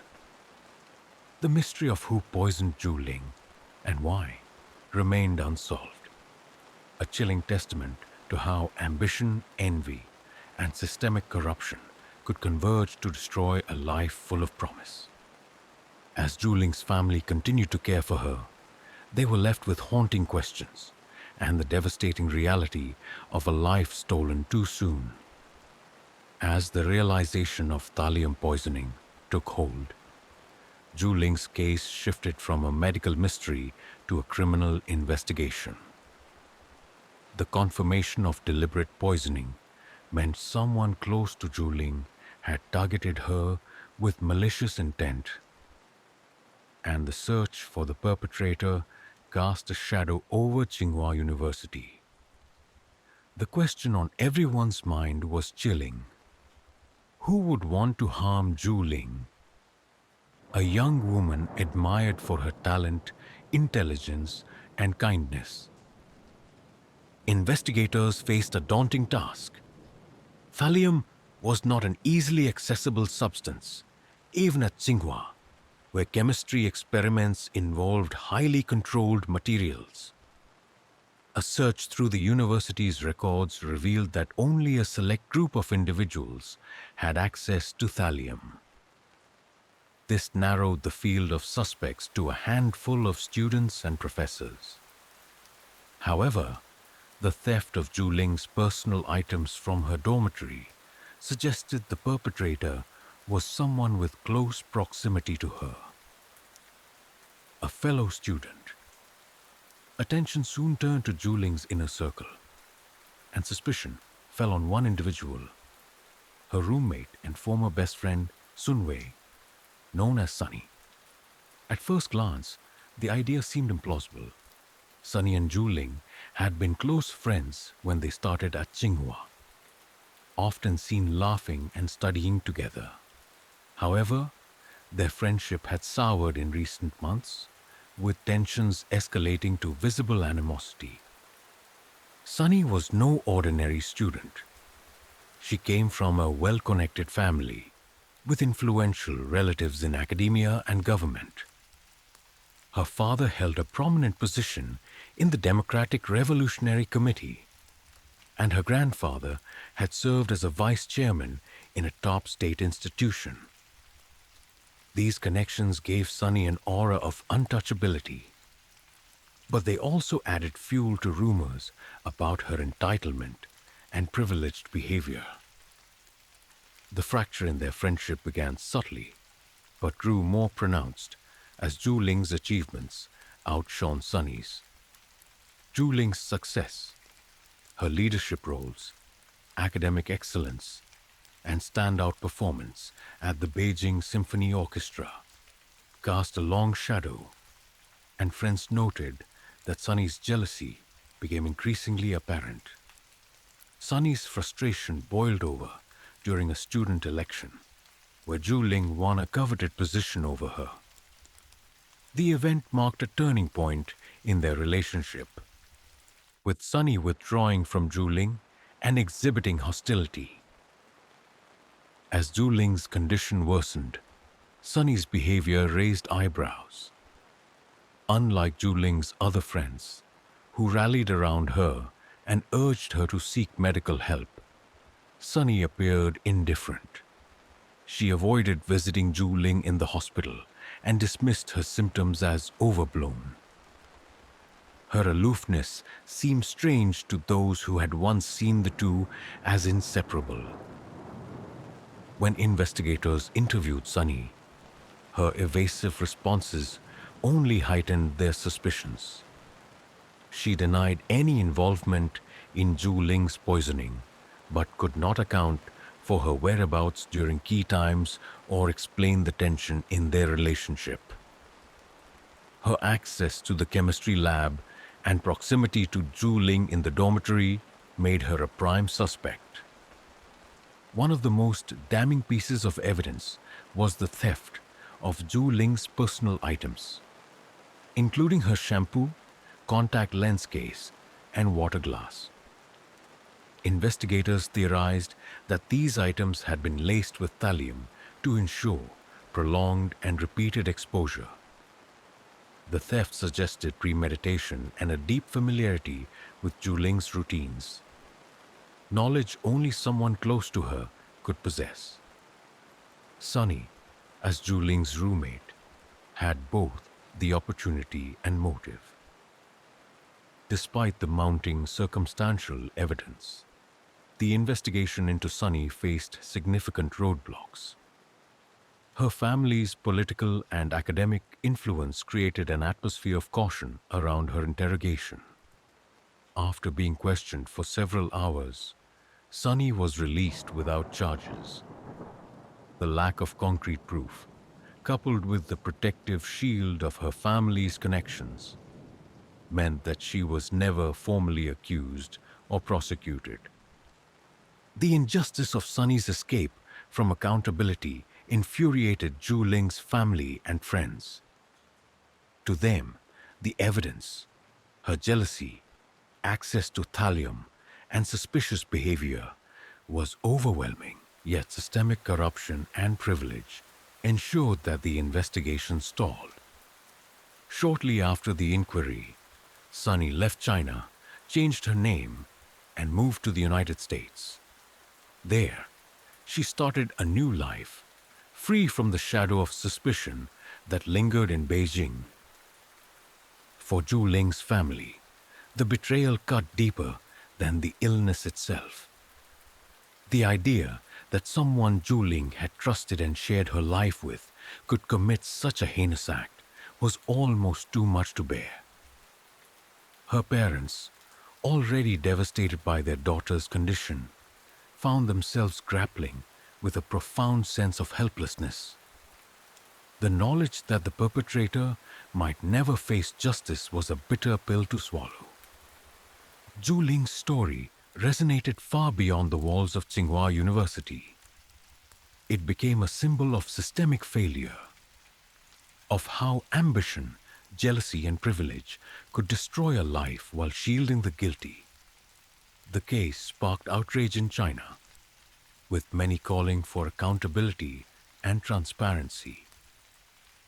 Online forums and news outlets were flooded with discussions about Zhu Ling's plight and the societal issues it highlighted, including the unchecked power of influential families and the vulnerability of ordinary citizens. Meanwhile, Zhu Ling's condition continued to decline. The diagnosis of thallium poisoning had come too late for effective treatment. The antidote, Prussian blue, was administered, but it could not reverse the extensive neurological and physical damage. Zhu Ling was left permanently disabled. Her once brilliant mind reduced to the cognitive capacity of a child. Her body bore the scars of prolonged poisoning, and she required round-the-clock care. For Zhu Ling's parents, the betrayal by someone so close to their daughter was a source of unending grief. They had sent their child to Tsinghua with dreams of a bright future, only to watch her life be stolen by an act of malice. Their pursuit of justice became a personal mission, though it was met with roadblocks at every turn. The authorities quietly closed the investigation, offering no closure or accountability. Despite the lack of resolution, Zhu Ling's family refused to let her story fade into obscurity. They continued to care for her with unwavering devotion, turning their home into a sanctuary where Zhu Ling could live with dignity. Her life, though tragically altered, became a testament to resilience in the face of unimaginable adversity.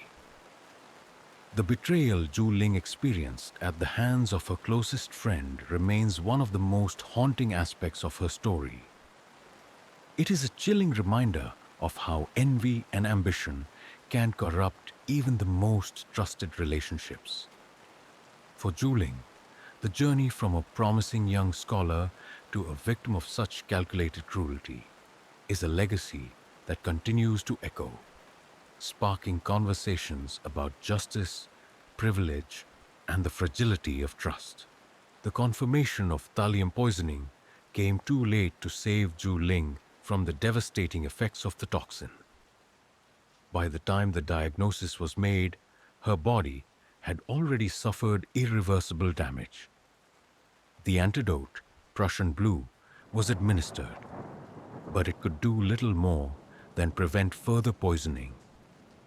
The neurological damage and nerve degeneration caused by the prolonged exposure left her permanently disabled, confined to a wheelchair, and reliant on her family for round-the-clock care.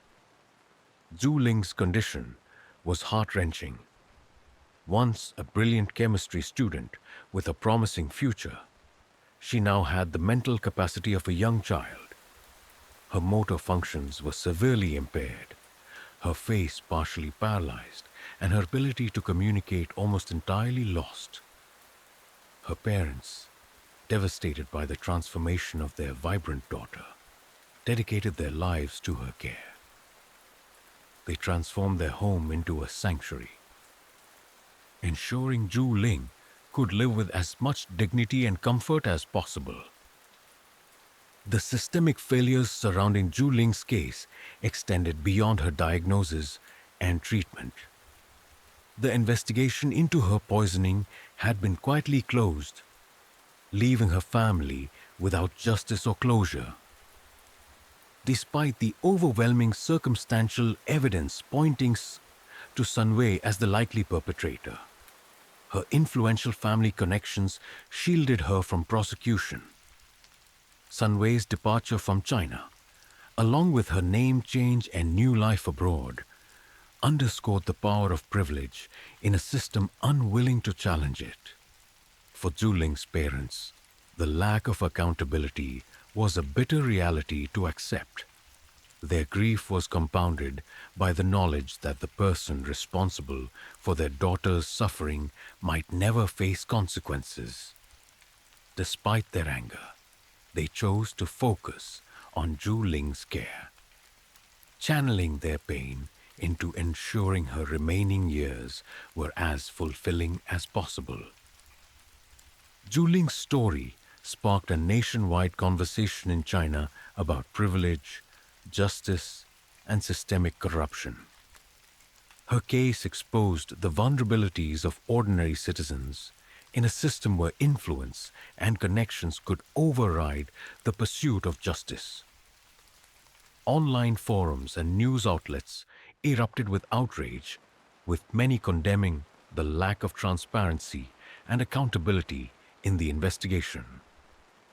Zhu Ling became a symbol of how ambition, jealousy, and corruption could intersect to destroy an innocent life. The public reaction to Zhu Ling's plight was not limited to outrage. It also inspired action. Her case prompted discussions about reforms in China's legal and educational systems, with calls for greater transparency and stricter enforcement of laws against toxic substances like thallium. Activists and journalists used Zhu Ling's story to highlight the need for better protections for students and whistleblowers, as well as the importance of addressing inequality and privilege in institutions of power. Internationally, Zhu Ling's story gained attention through the internet, where her case was shared on forums and social media platforms. It resonated with audiences worldwide as a cautionary tale about the dangers of unchecked envy and systemic failings. Her name became synonymous with resilience in the face of unimaginable adversity, and her story continued to spark debates about justice and morality. In the years following the poisoning, Zhu Ling's parents received only minimal compensation from the hospital for its misdiagnosis and mishandling of her case.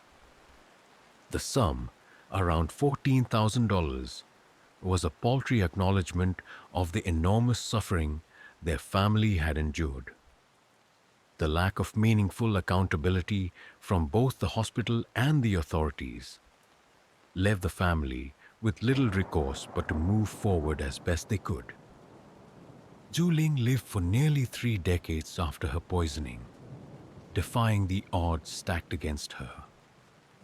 Her parents cared for her with unwavering devotion, celebrating small victories and cherishing moments of connection with their daughter. For them, every day with Zhu Ling was a reminder of her strength and the life she could have led. Despite her physical and cognitive limitations, Zhu Ling's presence remained a testament to the enduring love of her family Zhu Ling passed away at the age of 50, having spent more than half her life in the shadow of the crime that robbed her of her future. Her death marked the end of a long and tragic chapter for her family, who had devoted their lives to her care. Yet, even in death, Zhu Ling's story continued to resonate, serving as a powerful reminder of the fragility of trust, the devastating consequences of unchecked ambition, and the importance of fighting for justice. Her parents, now in their twilight years, expressed gratitude for the time they had with their daughter. Despite the circumstances, they hoped that her story would continue to inspire change and serve as a cautionary tale for future generations. For those who followed her case, Zhu Ling's life was a haunting reminder of how quickly promise and potential could be destroyed by malice and systemic failings. The legacy of Zhu Ling is one of both tragedy and resilience. Her story stands as a stark warning about the dangers of envy and the corrosive effects of privilege and corruption. It also highlights the enduring power of love and the lengths to which a family will go to protect and care for one of their own. While the person responsible for Zhu Ling's suffering may have escaped justice, her story remains an enduring call for accountability, compassion, and the fight against systemic injustice. Yun Sang-yup's life was a testament to hard work, resilience, and selflessness. Born in Busan, South Korea, in 1983, he grew up in a modest family that instilled in him the values of discipline and loyalty. By the time he reached his mid-30s, he had built a steady career as an IT professional and was known for his reliability, calm demeanor, and unwavering dedication to his family. Yun Sang-yup wasn't wealthy, but he lived a life of quiet dignity. Until his life took a tragic turn when he met Lee Yuna. Lee Yuna, on the surface, appeared to be the ideal partner. Born in Seoul in 1988, she grew up in a middle-class family and was often described as charming, outgoing, and ambitious. Yuna had dreams of stardom from a young age, fueled by her brief stint as a child actress on a popular Korean television drama.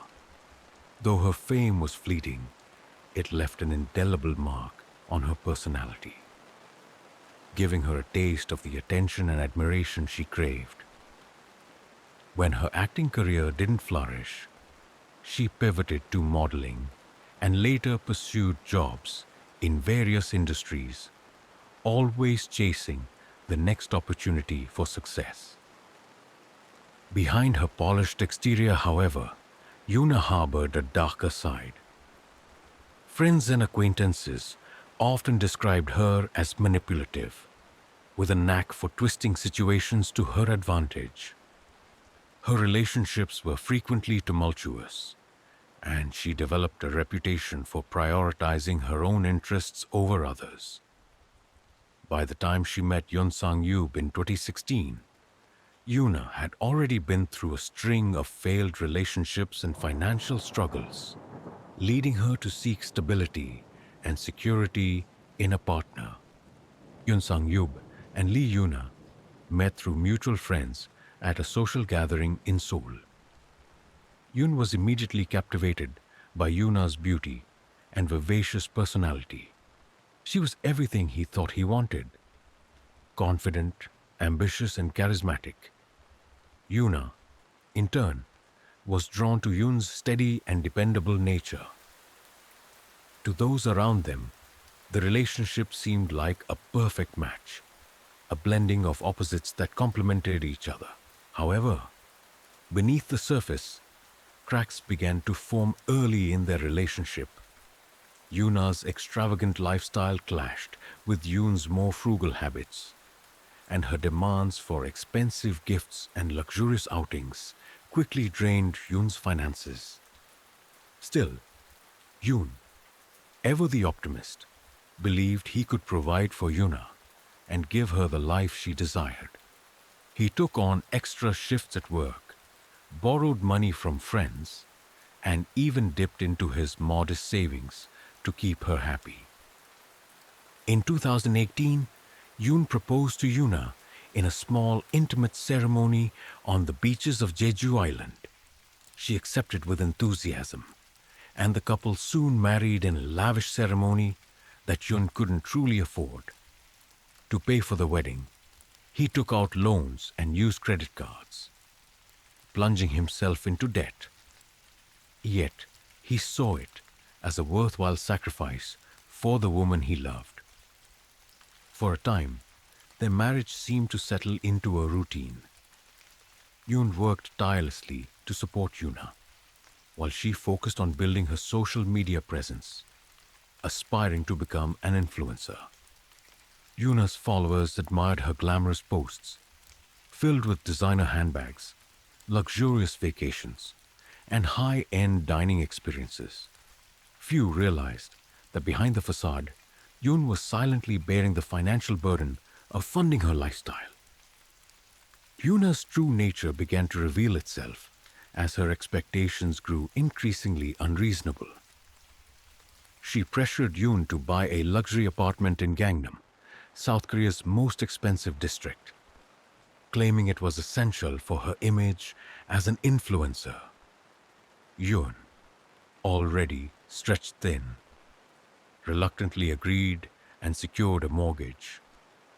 The financial strain took a toll on him, but he refused to complain, driven by a belief that love required sacrifice. By 2020, the couple's relationship had deteriorated significantly.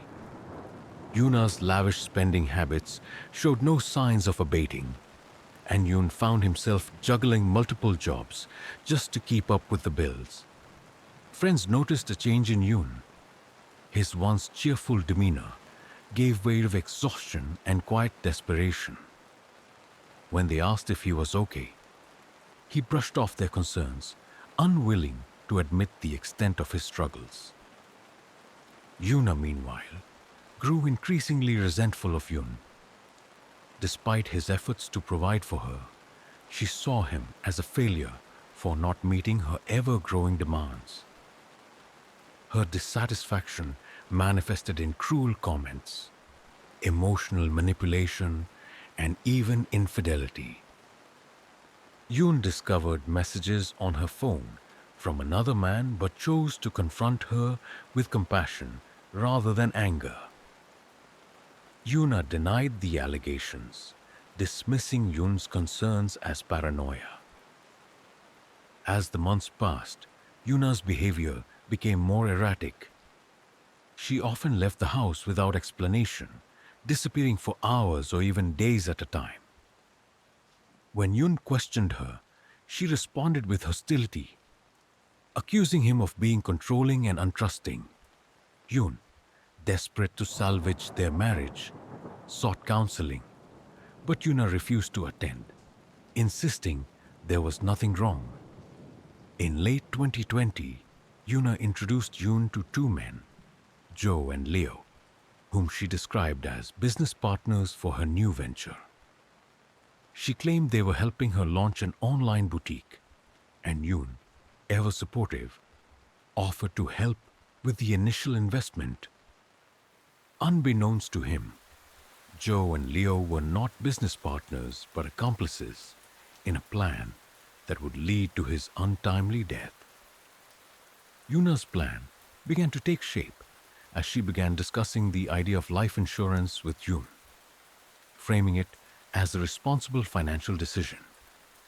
She convinced him to take out a policy worth hundreds of thousands of dollars, assuring him it was for their future family. Yoon, trusting her implicitly, agreed without hesitation.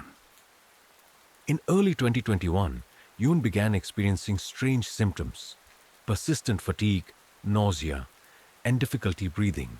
He attributed his condition to overwork, but his health continued to decline. Yuna, rather than showing concern, seemed detached, even irritated by his inability to meet her demands. As Yun's condition worsened, he confided in a close friend who urged him to see a doctor.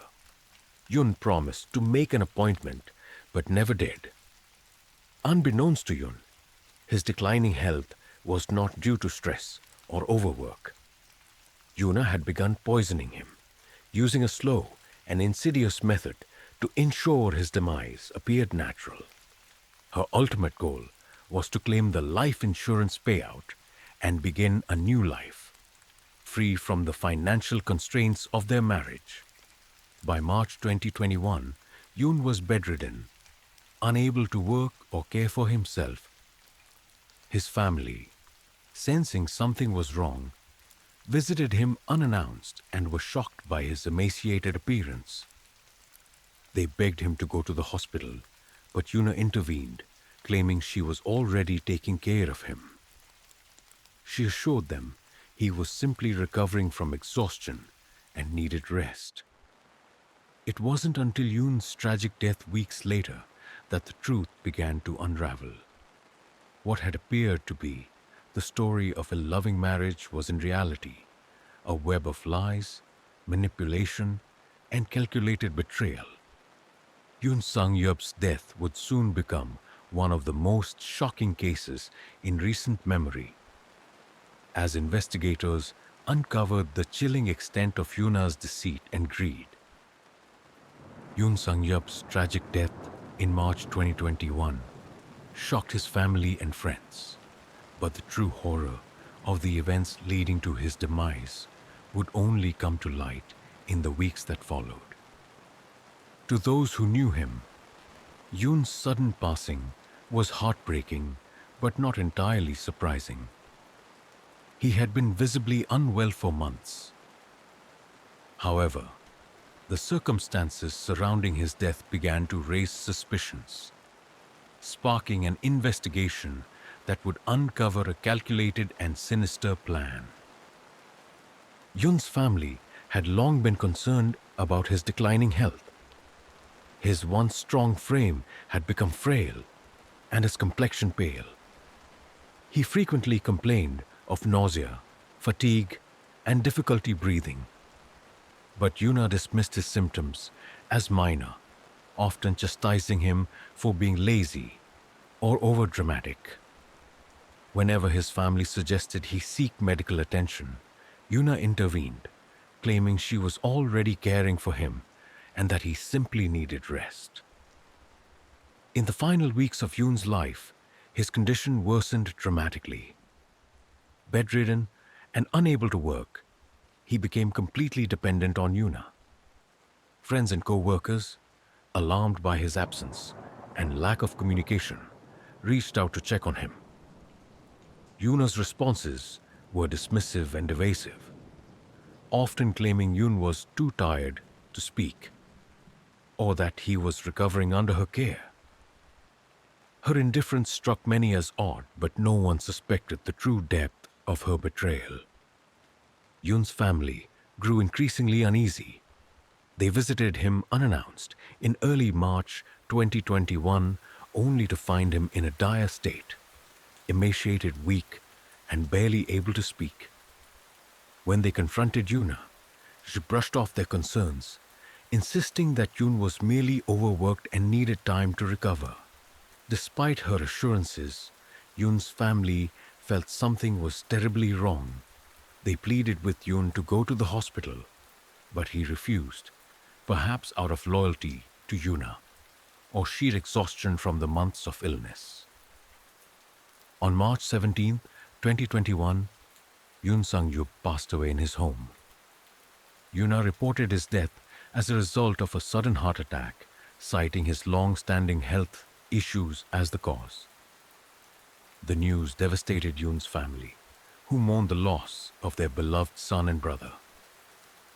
However, their grief quickly turned to suspicion when they began noticing inconsistencies in Yuna's behavior and her account of Yoon's final days. At Yoon's funeral, Yuna's demeanor raised eyebrows. While his family and friends were overcome with sorrow, Yuna appeared distant, even cold. She avoided making eye contact and spent much of the service on her phone, seemingly disengaged from the proceedings. Her actions struck Yun's parents as callous, but they attributed it to shock or grief. The first major red flag emerged shortly after Yun's funeral, when Yuna contacted the insurance company to file a claim for his life insurance policy. The speed and eagerness with which she pursued the payout alarmed Yoon's family, who had no knowledge of the policy's existence. When they inquired about it, Yoona claimed it had been Yoon's idea, a precautionary measure to ensure her financial stability. However, Yoon's parents were skeptical, knowing their son's financial struggles and frugal nature. Determined to uncover the truth, Yoon's family requested a copy of the life insurance policy. To their shock, they discovered that the policy had been taken out just months before Yoon's death, with Yoona listed as the sole beneficiary.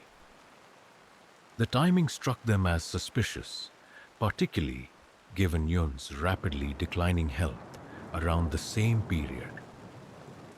Convinced that something was amiss, they reported their concerns to the authorities, prompting an investigation into Yoon's death. The investigation revealed a series of chilling discoveries. Forensic toxicology tests performed during Yoon's autopsy detected traces of a toxic substance in his system. The substance, which matched chemicals commonly found in certain cleaning agents, had been administered in small, consistent doses over an extended period. This method of poisoning ensured that Yoon's symptoms would appear gradual and natural, masking the true cause of his illness. Investigators turned their attention to Yoona, whose behavior and financial motives made her the primary suspect. A search of their home yielded further evidence.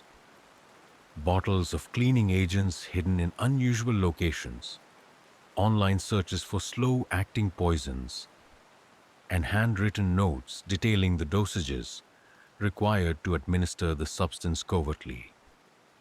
Additionally, investigators uncovered records of Yoona's communications with two men, Joe and Leo, who were initially described as her business partners. Joe and Leo's involvement added another layer of complexity to the case. Surveillance footage showed the two men visiting Yoon and Yoona's home multiple times in the months leading up to Yoon's death. Phone records revealed frequent calls and text messages between the trio, with conversations hinting at plans that were both financial and sinister. Investigators suspected that Joe and Leo were accomplices in Yoona's scheme, though their exact roles remained unclear. When questioned, Joe and Leo claimed they were unaware of Yoona's intentions and believed their involvement was limited to helping her with business ventures. However, inconsistencies in their statements and evidence of their presence during key moments cast doubt on their claims. Prosecutors later argued that the two men had knowingly assisted Yoona, providing logistical support and potentially helping her administer the poison. As the evidence against Yoona mounted, she maintained her innocence, denying any involvement in Yoon's death. She portrayed herself as a grieving widow, insisting that Yoon's death was a tragic accident and that the life insurance policy was a precautionary measure agreed upon by both of them. Her defense team attempted to discredit the toxicology results, suggesting contamination or procedural errors, but the weight of the evidence proved overwhelming. The final nail in Yoona's case came when investigators uncovered a series of text messages between her and Joe that explicitly discussed the life insurance policy and her plans to claim the payout. In one message, Yuna referred to Yun's deteriorating health as progress, a chilling indication of her awareness and intent. The messages painted a damning picture of a woman driven by greed and willing to go to unimaginable lengths to achieve her goals. Yuna's arrest in May 2021 marked the beginning of a legal battle that would captivate the nation. For Yun's family, it was a bittersweet moment, a step toward justice for their son, but a painful reminder of the betrayal that had stolen him from their lives. As the investigation unfolded, the public was left to grapple with the horrifying reality of Yuna's actions and the lengths she had gone to in her pursuit of wealth and freedom. What had started as a seemingly loving marriage was now exposed as a web of lies, manipulation, and calculated cruelty. Yun Sang-yup's death was no accident, but the result of a deliberate and cold-blooded plan orchestrated by the person he trusted most. The chilling details of the case would leave an indelible mark on all who heard them, a tragic reminder of how love and trust can be weaponized in the pursuit of selfish gain. The arrest of Lee Yuna in May 2021 sent shockwaves through South Korea. The unfolding investigation into the death of Yun Sang-yup revealed a harrowing tale of betrayal, manipulation, and greed. For Yun's grieving family, the arrest marked the first step in seeking justice for their beloved son. But it also unearthed painful details that compounded their anguish. Authorities wasted no time building their case against Yuna. Her suspicious behavior in the weeks leading up to Yun's death, combined with the damning evidence discovered in their home, left little doubt about her culpability. However, prosecutors faced the challenge of proving her intent beyond a reasonable doubt. This required piecing together a timeline of events, analyzing forensic evidence, and establishing a clear motive. One of the most crucial elements of the case was the toxicology report from Yun's autopsy. Traces of toxic chemicals consistent with household cleaning agents were found in his system, confirming he had been poisoned.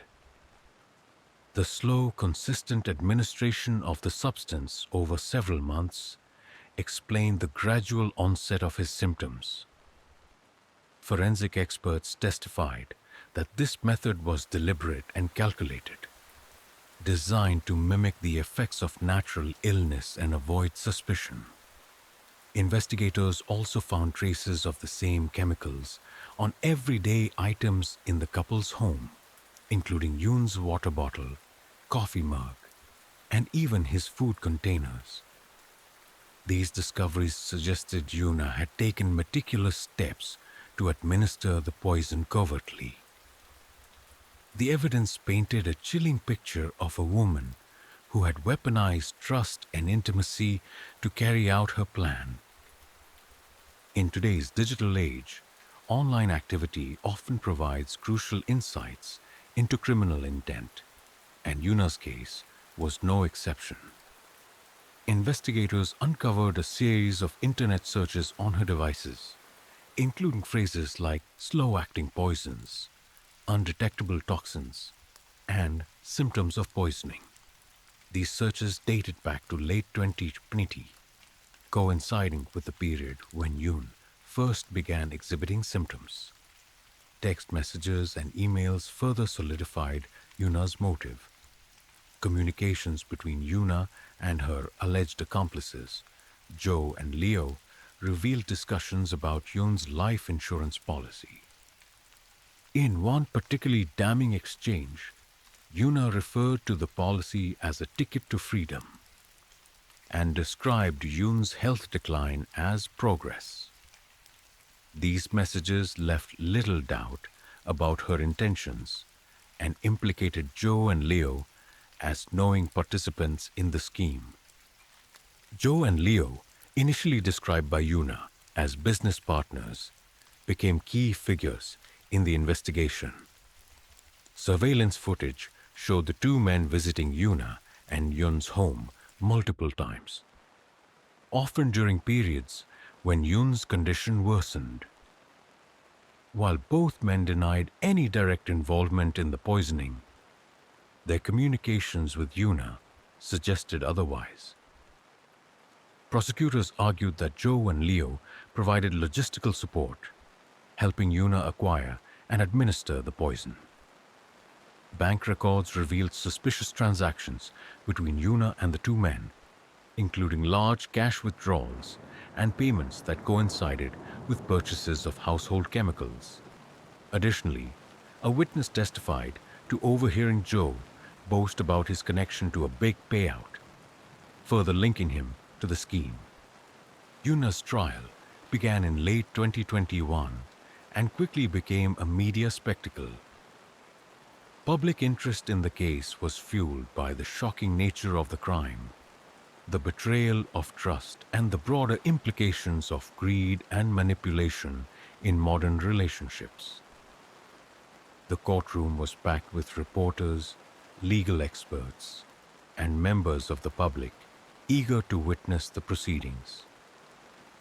From the outset, Yuna maintained her innocence, presenting herself as a grieving widow, unjustly accused of a crime she didn't commit.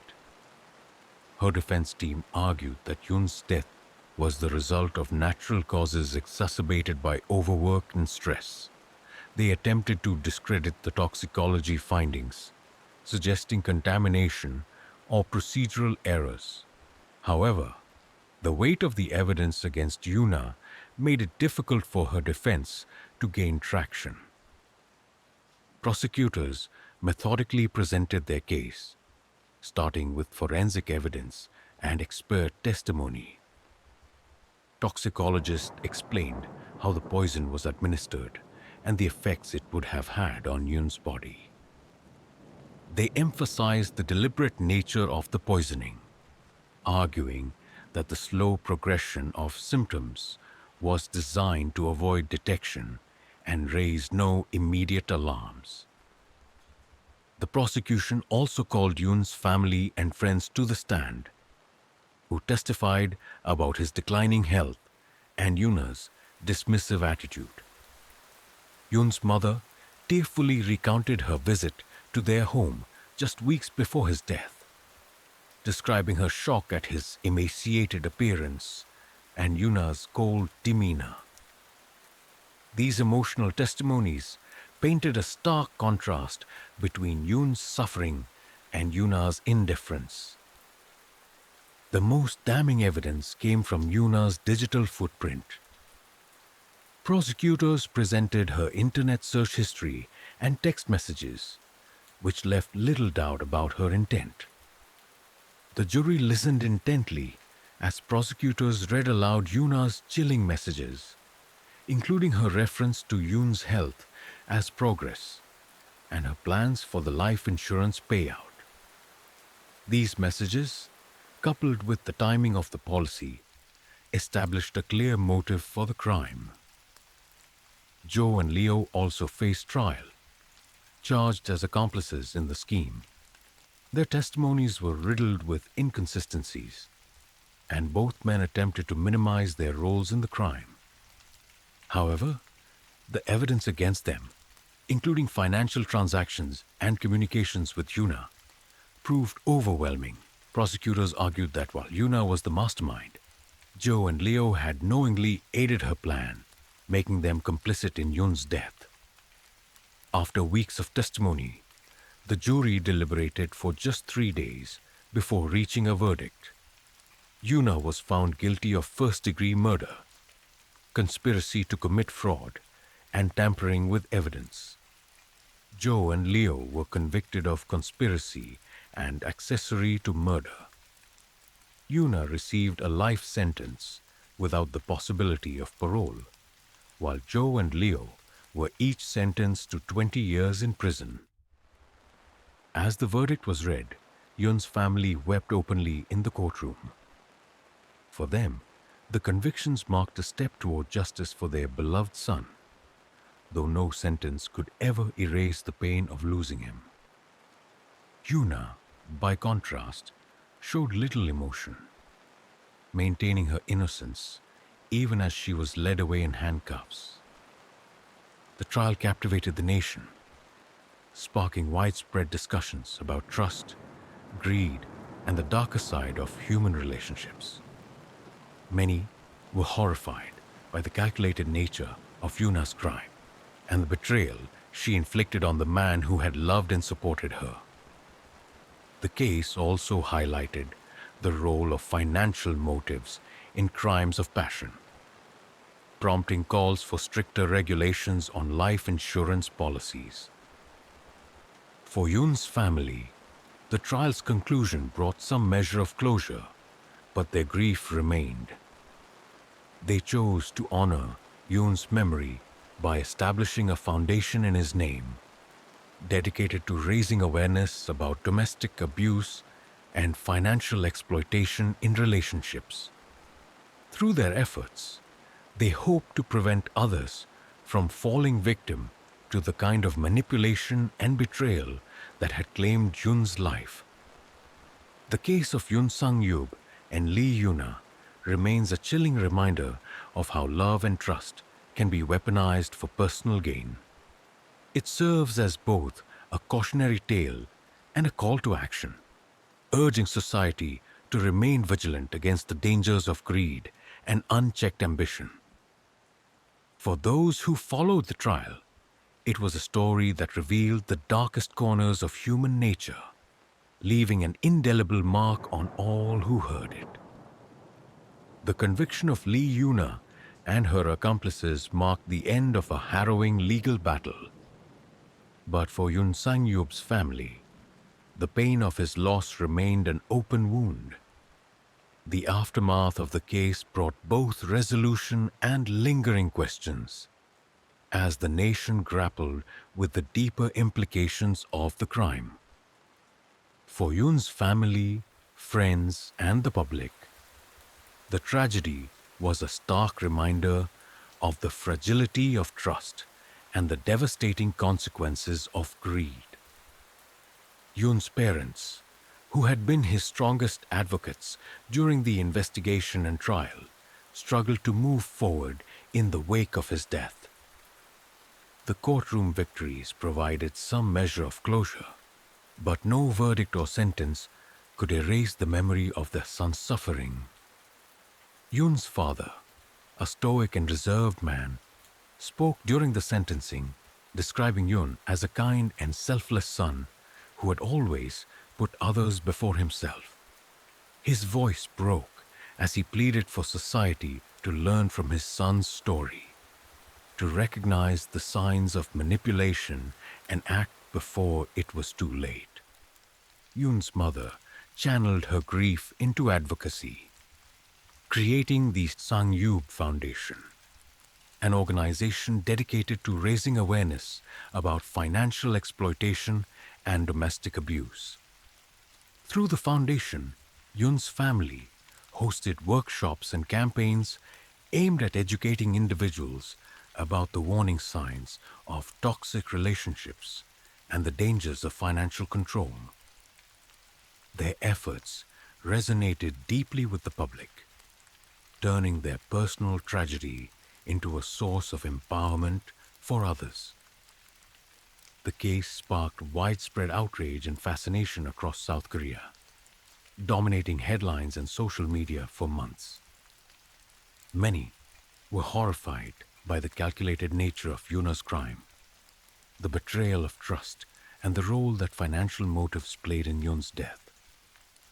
The revelation that Yuna had meticulously planned the poisoning, even discussing her actions with accomplices, left the public questioning how someone could commit such a heinous act against a loved one. Yuna's sentencing, while widely celebrated, also ignited debates about the broader societal issues highlighted by the case.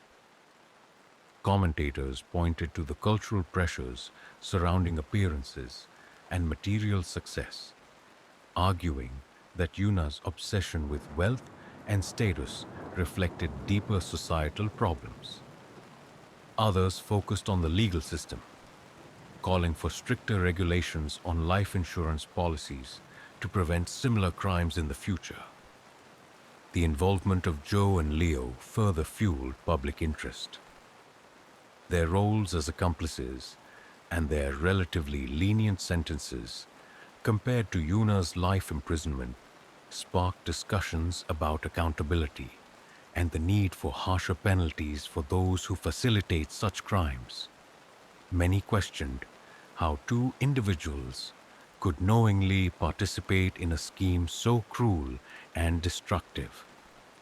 Yun Sang-yup's story served as a cautionary tale about the dangers of unchecked ambition, manipulation, and misplaced trust. For many, it was a wake-up call to the vulnerabilities inherent in relationships and the importance of recognizing red flags early on. The case highlighted the need for open communication and transparency in relationships, particularly when it came to finances and major decisions like life insurance policies. Mental health advocates also used the case to shed light on the psychological factors that can lead to such crimes. Yuna's background, while not excusing her actions, was analyzed in depth, with experts pointing to her history of entitlement, insecurity, and manipulative behavior as potential precursors to her actions. This analysis emphasized the importance of addressing toxic behavior patterns and seeking help for underlying issues before they escalate into harm. After her conviction, Yuna was sent to a maximum security prison where she began serving her life sentence without the possibility of parole. Reports from prison officials described her as quiet and withdrawn, maintaining her innocence and showing little remorse for her actions. Her case became a subject of psychological studies, with experts attempting to understand the mindset of a woman capable of such calculated cruelty. Joe and Leo, who received 20-year sentences for their roles in the crime, expressed regret during their sentencing. In a written statement, Joe claimed he had been manipulated by Yuna and had not fully understood the consequences of his actions. However, prosecutors and the public remained skeptical, viewing their involvement as deliberate and opportunistic. Yun Sang-yup's family vowed to ensure his death was not in vain. The Sang-yup Foundation grew into a national movement, partnering with organizations and government agencies to address domestic abuse, financial exploitation, and toxic relationships. Through their advocacy, Yoon's parents found a renewed sense of purpose, determined to honor their son's memory by helping others avoid similar tragedies. The case also inspired changes in South Korea's legal system.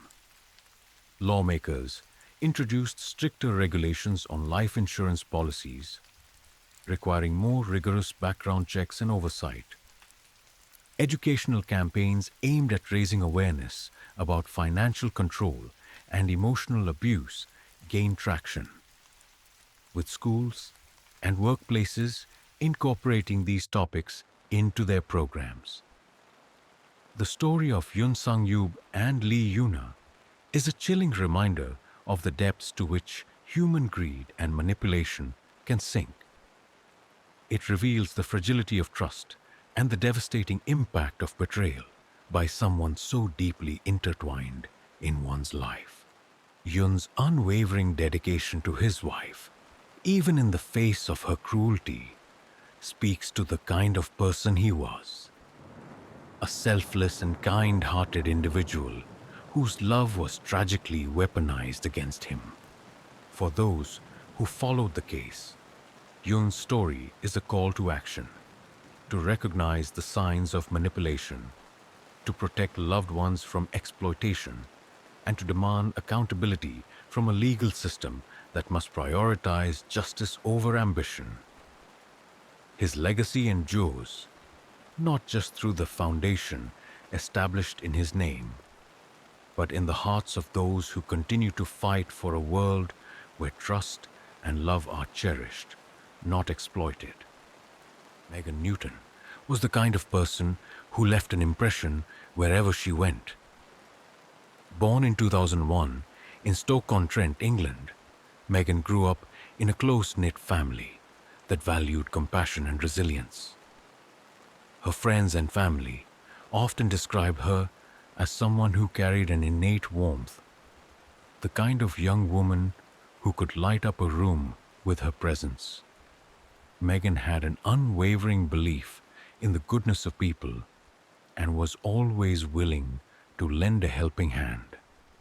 As a student, Megan excelled in both academics and extracurricular activities. She had a particular passion for sports, especially football, where she thrived as both a player and a coach. Her dream was to pursue a career in sports therapy, a goal she worked tirelessly toward. Megan had recently been accepted into a local college where she planned to combine her love for athletics and her desire to help others. Her ambition and determination inspired everyone around her. Beyond her academic and athletic achievements, Megan was known for her deep empathy and commitment to making a difference in her community. She volunteered regularly, often working with younger students to instill in them the same love for sports that had shaped her own life. Her friends spoke of her as someone who was always there, whether it was to celebrate their successes or support them through their struggles. Megan just had this way of making you feel like you mattered, one of her close friends later recalled. She was the kind of person who would give you her last penny if you needed it. Despite her kind-hearted nature, Megan was no stranger to challenges. Growing up in Stoke-on-Trent, she witnessed the struggles of those around her, from friends facing economic hardships to classmates grappling with personal issues. These experiences shaped her into someone who understood the importance of empathy and the power of kindness. Megan believed that even small acts of generosity could create ripples of change. One evening in April 2019, Megan's compassionate nature led her to make a decision that would forever alter the course of her life. She encountered an old acquaintance, 19-year-old Joseph Trevor, outside a nightclub in her hometown. Trevor was someone Megan had known from school, a former football player who had once shown promise but had since fallen into trouble. That night, Trevor appeared disheveled and intoxicated, unable to get home. Megan, true to her nature, offered to help him. Despite the warnings from friends who knew of Trevor's troubled past, Megan believed that everyone deserved a second chance. She saw someone in need and acted without hesitation, offering Trevor a safe place to sleep at her flat. It was a simple act of kindness, one that reflected the core of who Megan was. What Megan didn't know was that Trevor carried dark secrets. Behind his charming smile and athletic past lay a history of violence and unresolved anger. Years earlier, he had been accused of sexual assault, but the case had been dropped due to insufficient evidence. Although his friends and family were aware of his temper and propensity for trouble, no one could have predicted the horrors that would unfold that night. As Megan and Trevor walked back to her flat, surveillance cameras captured their journey through the quiet streets. Megan appeared calm and collected, chatting with Trevor as though they were old friends. It was a testament to her unwavering belief in people, that even in moments of vulnerability, she extended trust and compassion. The events that followed remain one of the most harrowing crimes Stoke-on-Trent has ever witnessed. Megan's decision to help Trevor, a choice born out of kindness, would lead to a tragedy that shocked her community and left her loved ones reeling. For a young woman whose life was dedicated to uplifting others, the betrayal and violence she experienced at the hands of someone she had tried to help was a cruel and senseless injustice. Megan's story is one of light and promise, extinguished far too soon. Yet it is also a reminder of the enduring strength of the human spirit, even in the face of unimaginable tragedy. Her legacy, defined by her kindness and ambition, continues to inspire those who knew her to carry forward her belief in the power of compassion. In the coming days, the truth about that fateful night would come to light, and the community's grief would give way to calls for justice. But for now, Megan's story serves as a poignant testament to the impact one life can have, and the heartbreaking reality of how that kindness can sometimes be exploited. On the night of April 19, 2019, Megan Newton's life took a tragic and unfathomable turn. What began as an act of kindness, a decision to help someone in need, led to one of the most harrowing crimes ever witnessed in Stoke-on-Trent. Megan's generosity in offering Joseph Trevor a place to stay that night would ultimately cost her life. Joseph Trevor was no stranger to trouble. A former footballer with a promising athletic career, his life had taken a darker path in recent years. Known for his temper and erratic behavior, Trevor had been the subject of a sexual assault investigation years earlier. Though the case had been dropped due to insufficient evidence, his violent tendencies were no secret to those who knew him. That night, Trevor was intoxicated, both by alcohol and drugs, when he encountered Megan outside a nightclub. Trevor, unable to get home due to his inebriated state, seemed vulnerable and desperate. Megan, true to her compassionate nature, offered him a safe place to sleep at her flat. She could have left him to fend for himself or ignored him altogether. But that wasn't who Megan was. Her instinct to help others, even at her own inconvenience, defined her character. Friends later said that Megan believed in giving people second chances, a belief that Trevor would exploit in the worst way imaginable.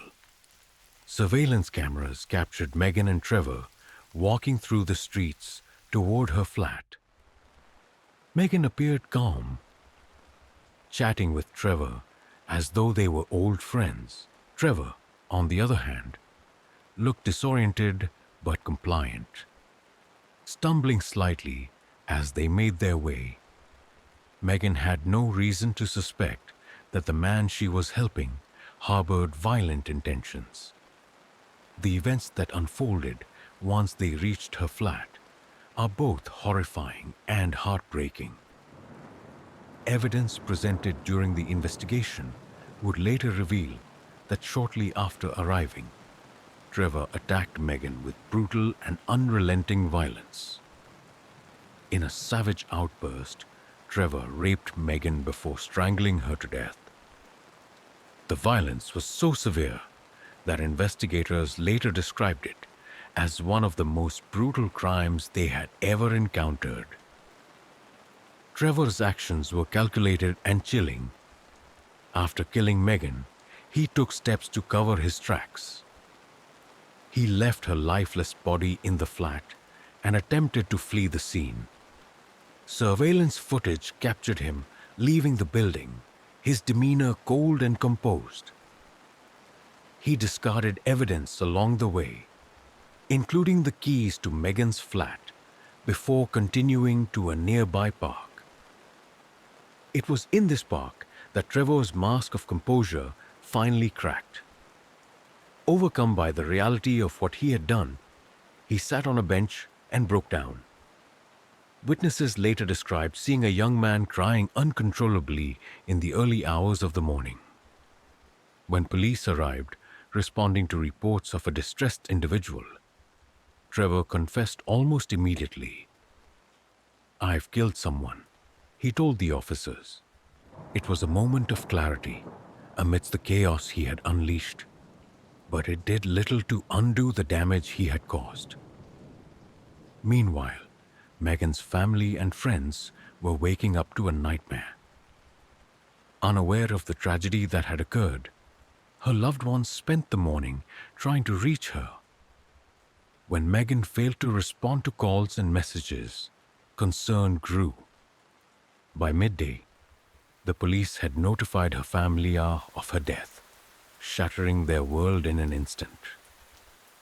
Megan's parents, who had always been proud of their daughter's kind and selfless nature, were left to grapple with the incomprehensible reality that her compassion had been her undoing. The discovery of Megan's body sent shockwaves through the community. Friends, neighbors, and colleagues struggled to comprehend how such a vibrant and caring young woman could meet such a horrific end. Vigils were held in her honor, with hundreds gathering to light candles, lay flowers, and share memories of the woman who had touched so many lives. "She always put others first," one friend tearfully remarked at a vigil. "Even when she didn't have much to give, she gave everything she had." As the investigation unfolded, more chilling details about Trevor's past came to light. The dropped sexual assault case and his history of drug use painted a picture of a man who had long been on a destructive path. Many questioned how someone with such a history had been allowed to roam free, raising concerns about systemic failures in addressing violent behavior and protecting potential victims. The community's grief soon gave way to anger and calls for justice. Megan's death was not just a tragedy. It was a stark reminder of how easily trust and kindness could be exploited by those with malicious intent. Activists and community leaders urged authorities to take stronger measures to address gender-based violence and ensure that no other family would have to endure what Megan's had. For Megan's parents, the days following her death were a blur of sorrow and disbelief.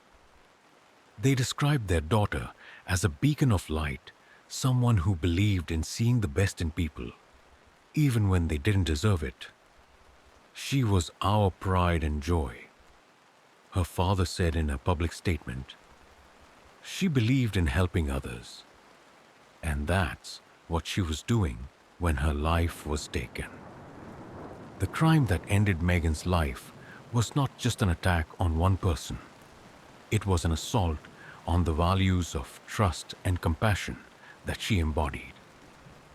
Her death left an irreplaceable void in the lives of those who loved her and a scar on the community that mourned her.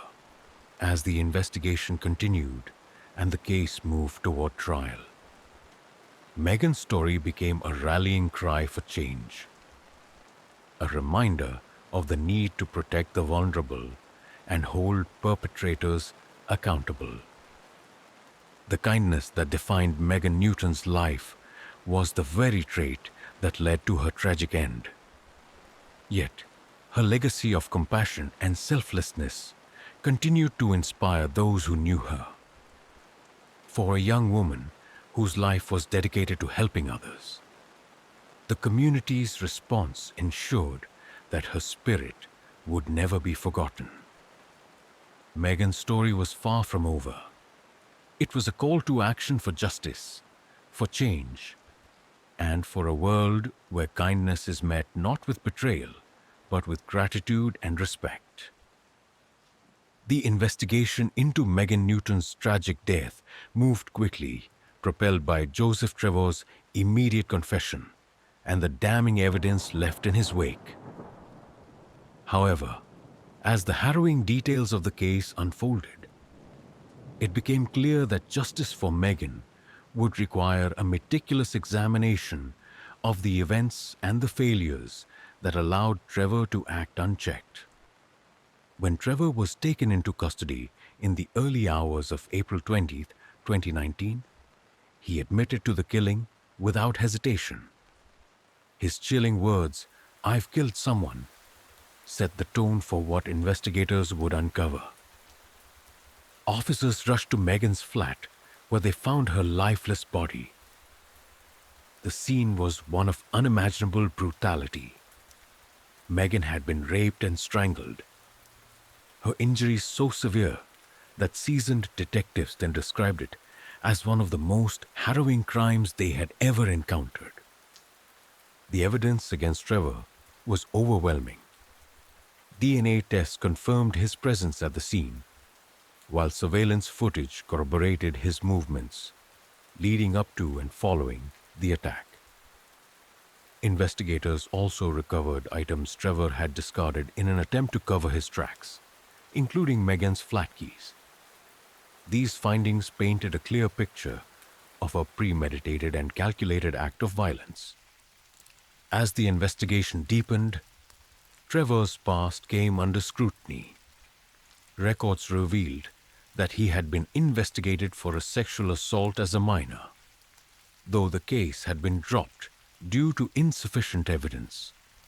Friends and acquaintances described him as a troubled individual prone to aggression and reckless behavior, particularly when under the influence of drugs and alcohol.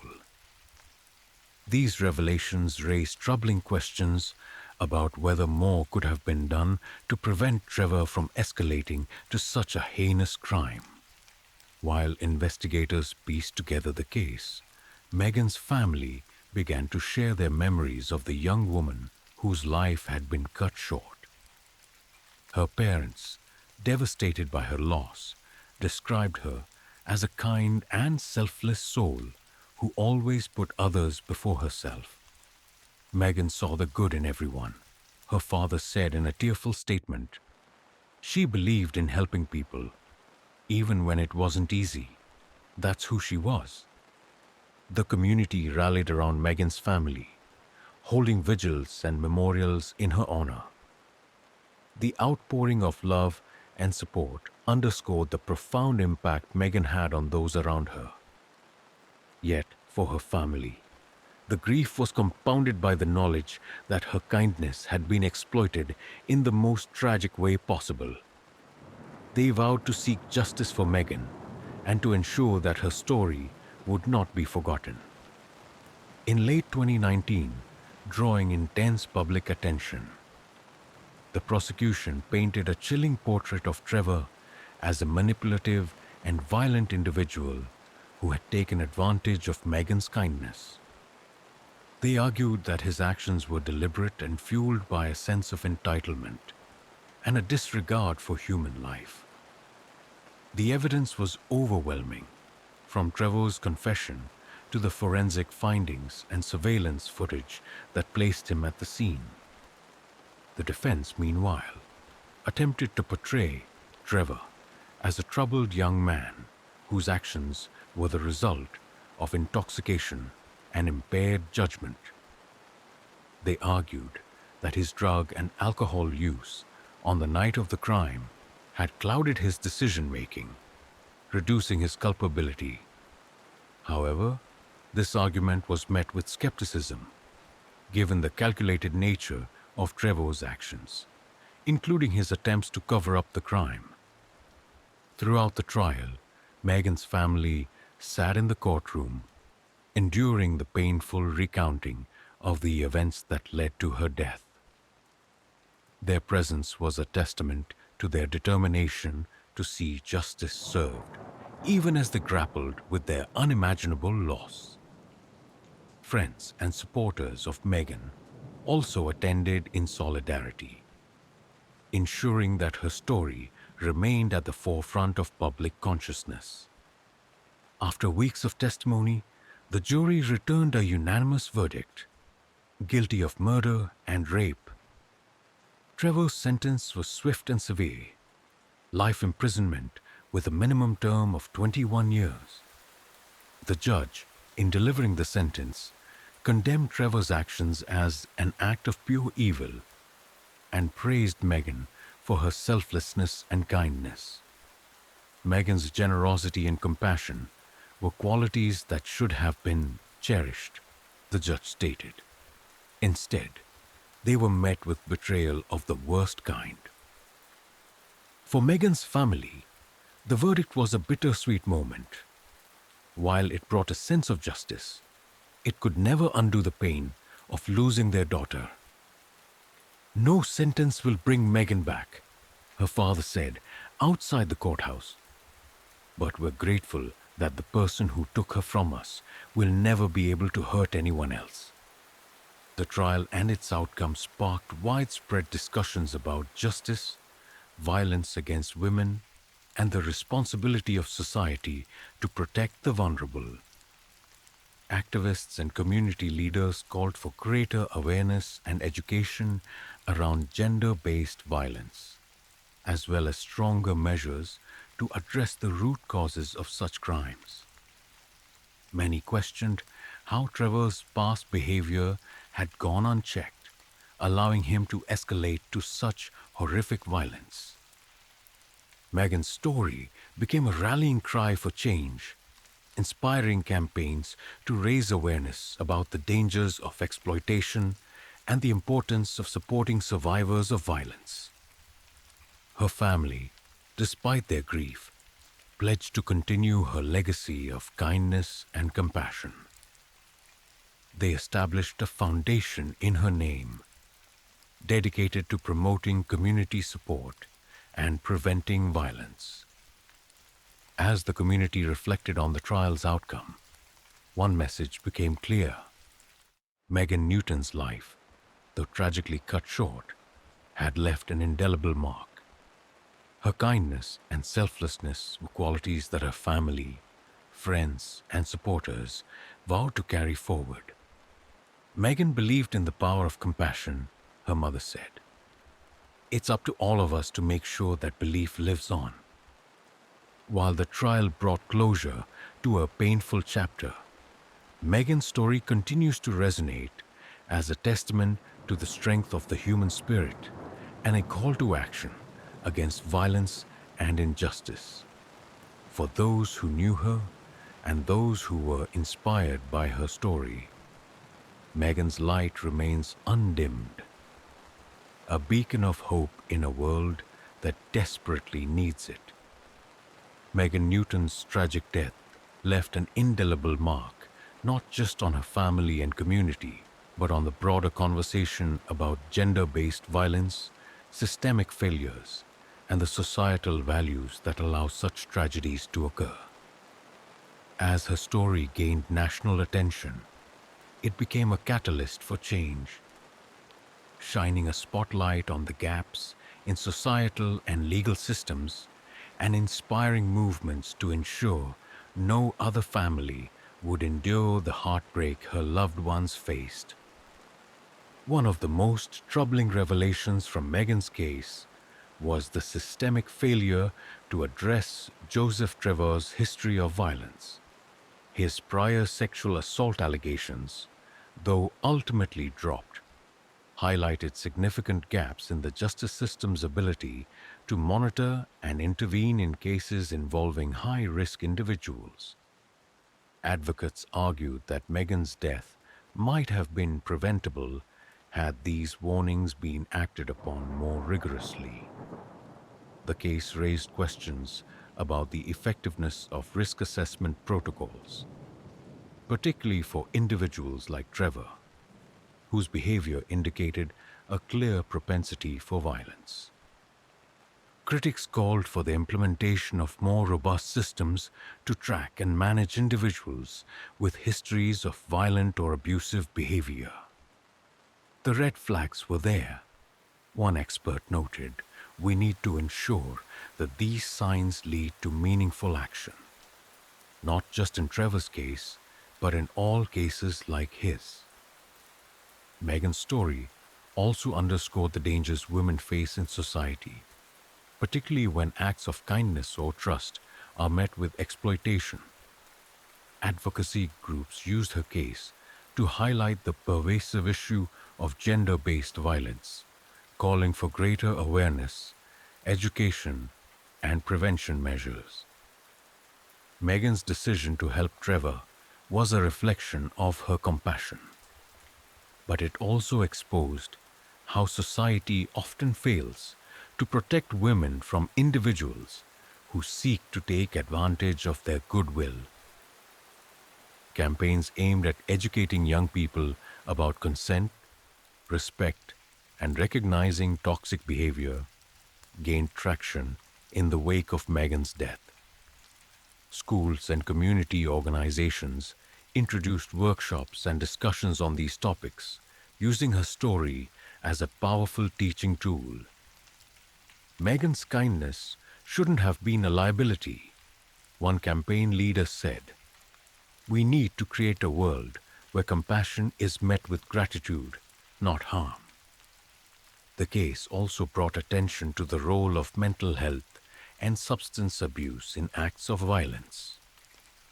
Trevor's intoxication on the night of the crime was cited by his defense team as a factor in his actions, though it in no way excused them. This raised important questions about how society addresses addiction, aggression, and the underlying issues that often contribute to violent behavior. Advocates for mental health reform argued that addressing these factors early could help prevent tragedies like Megan's. Programs aimed at providing support for at-risk individuals, particularly young men struggling with anger management or substance abuse, became a focal point of discussions on prevention. If we want to stop these crimes before they happen, we need to address the root causes, a mental health professional noted. Megan's hometown of Stoke-on-Trent rallied around her family in the wake of her death, turning their collective grief into a powerful force for change. Local leaders worked with advocacy groups to implement new safety measures, including increased funding for community support services and initiatives to prevent violence against women. The city's response became a model for how communities could come together to create positive change in the aftermath of tragedy. Vigils, fundraisers, and events held in Megan's honor helped sustain the momentum of these efforts, ensuring that her story continued to inspire action. Her family's establishment of the Megan Newton Foundation provided a platform for ongoing advocacy, supporting survivors of violence and promoting education and awareness. The foundation's work served as a testament to Megan's values, turning her legacy into a source of hope and empowerment. Megan's story resonated far beyond Stoke-on-Trent, inspiring a national movement to address violence, exploitation, and the systemic issues that allow such crimes to occur. Social media campaigns using hashtags like Just Kindness for Megan and Justice for Megan gained traction, encouraging individuals to share her story and take action in their own communities. These campaigns not only raised awareness, but also fostered a sense of solidarity and collective responsibility. Lawmakers responded to the public outcry by introducing legislative measures aimed at preventing similar tragedies. Proposals included stricter monitoring of individuals with violent histories, increased funding for gender-based violence prevention programs and stronger penalties for those who exploit trust and commit violent crimes. While these efforts represented progress, advocates emphasized the need for sustained commitment and accountability to ensure meaningful change. Megan Newton's story is one of tragedy, but it is also a story of resilience, compassion, and the power of community. Her life, though cut short, became a beacon of hope and a rallying cry for justice. Through the work of her family, her community, and the countless individuals inspired by her story, Megan's legacy continues to drive efforts to create a safer, more compassionate world. Her father's words during a public memorial captured the essence of Megan's enduring impact. Megan believed in the goodness of people, and we owe it to her to make that belief a reality. Her kindness may have been exploited, but her spirit remains unbroken. Together, we can honor her by ensuring that no one else suffers the way she did. Megan's kindness led her to tragedy, but her legacy is one of strength, unity, and the unwavering belief that even in the face of darkness, light can prevail. Her story serves as a reminder that change is possible and that the power of compassion, when combined with action, can leave an indelible mark on the world.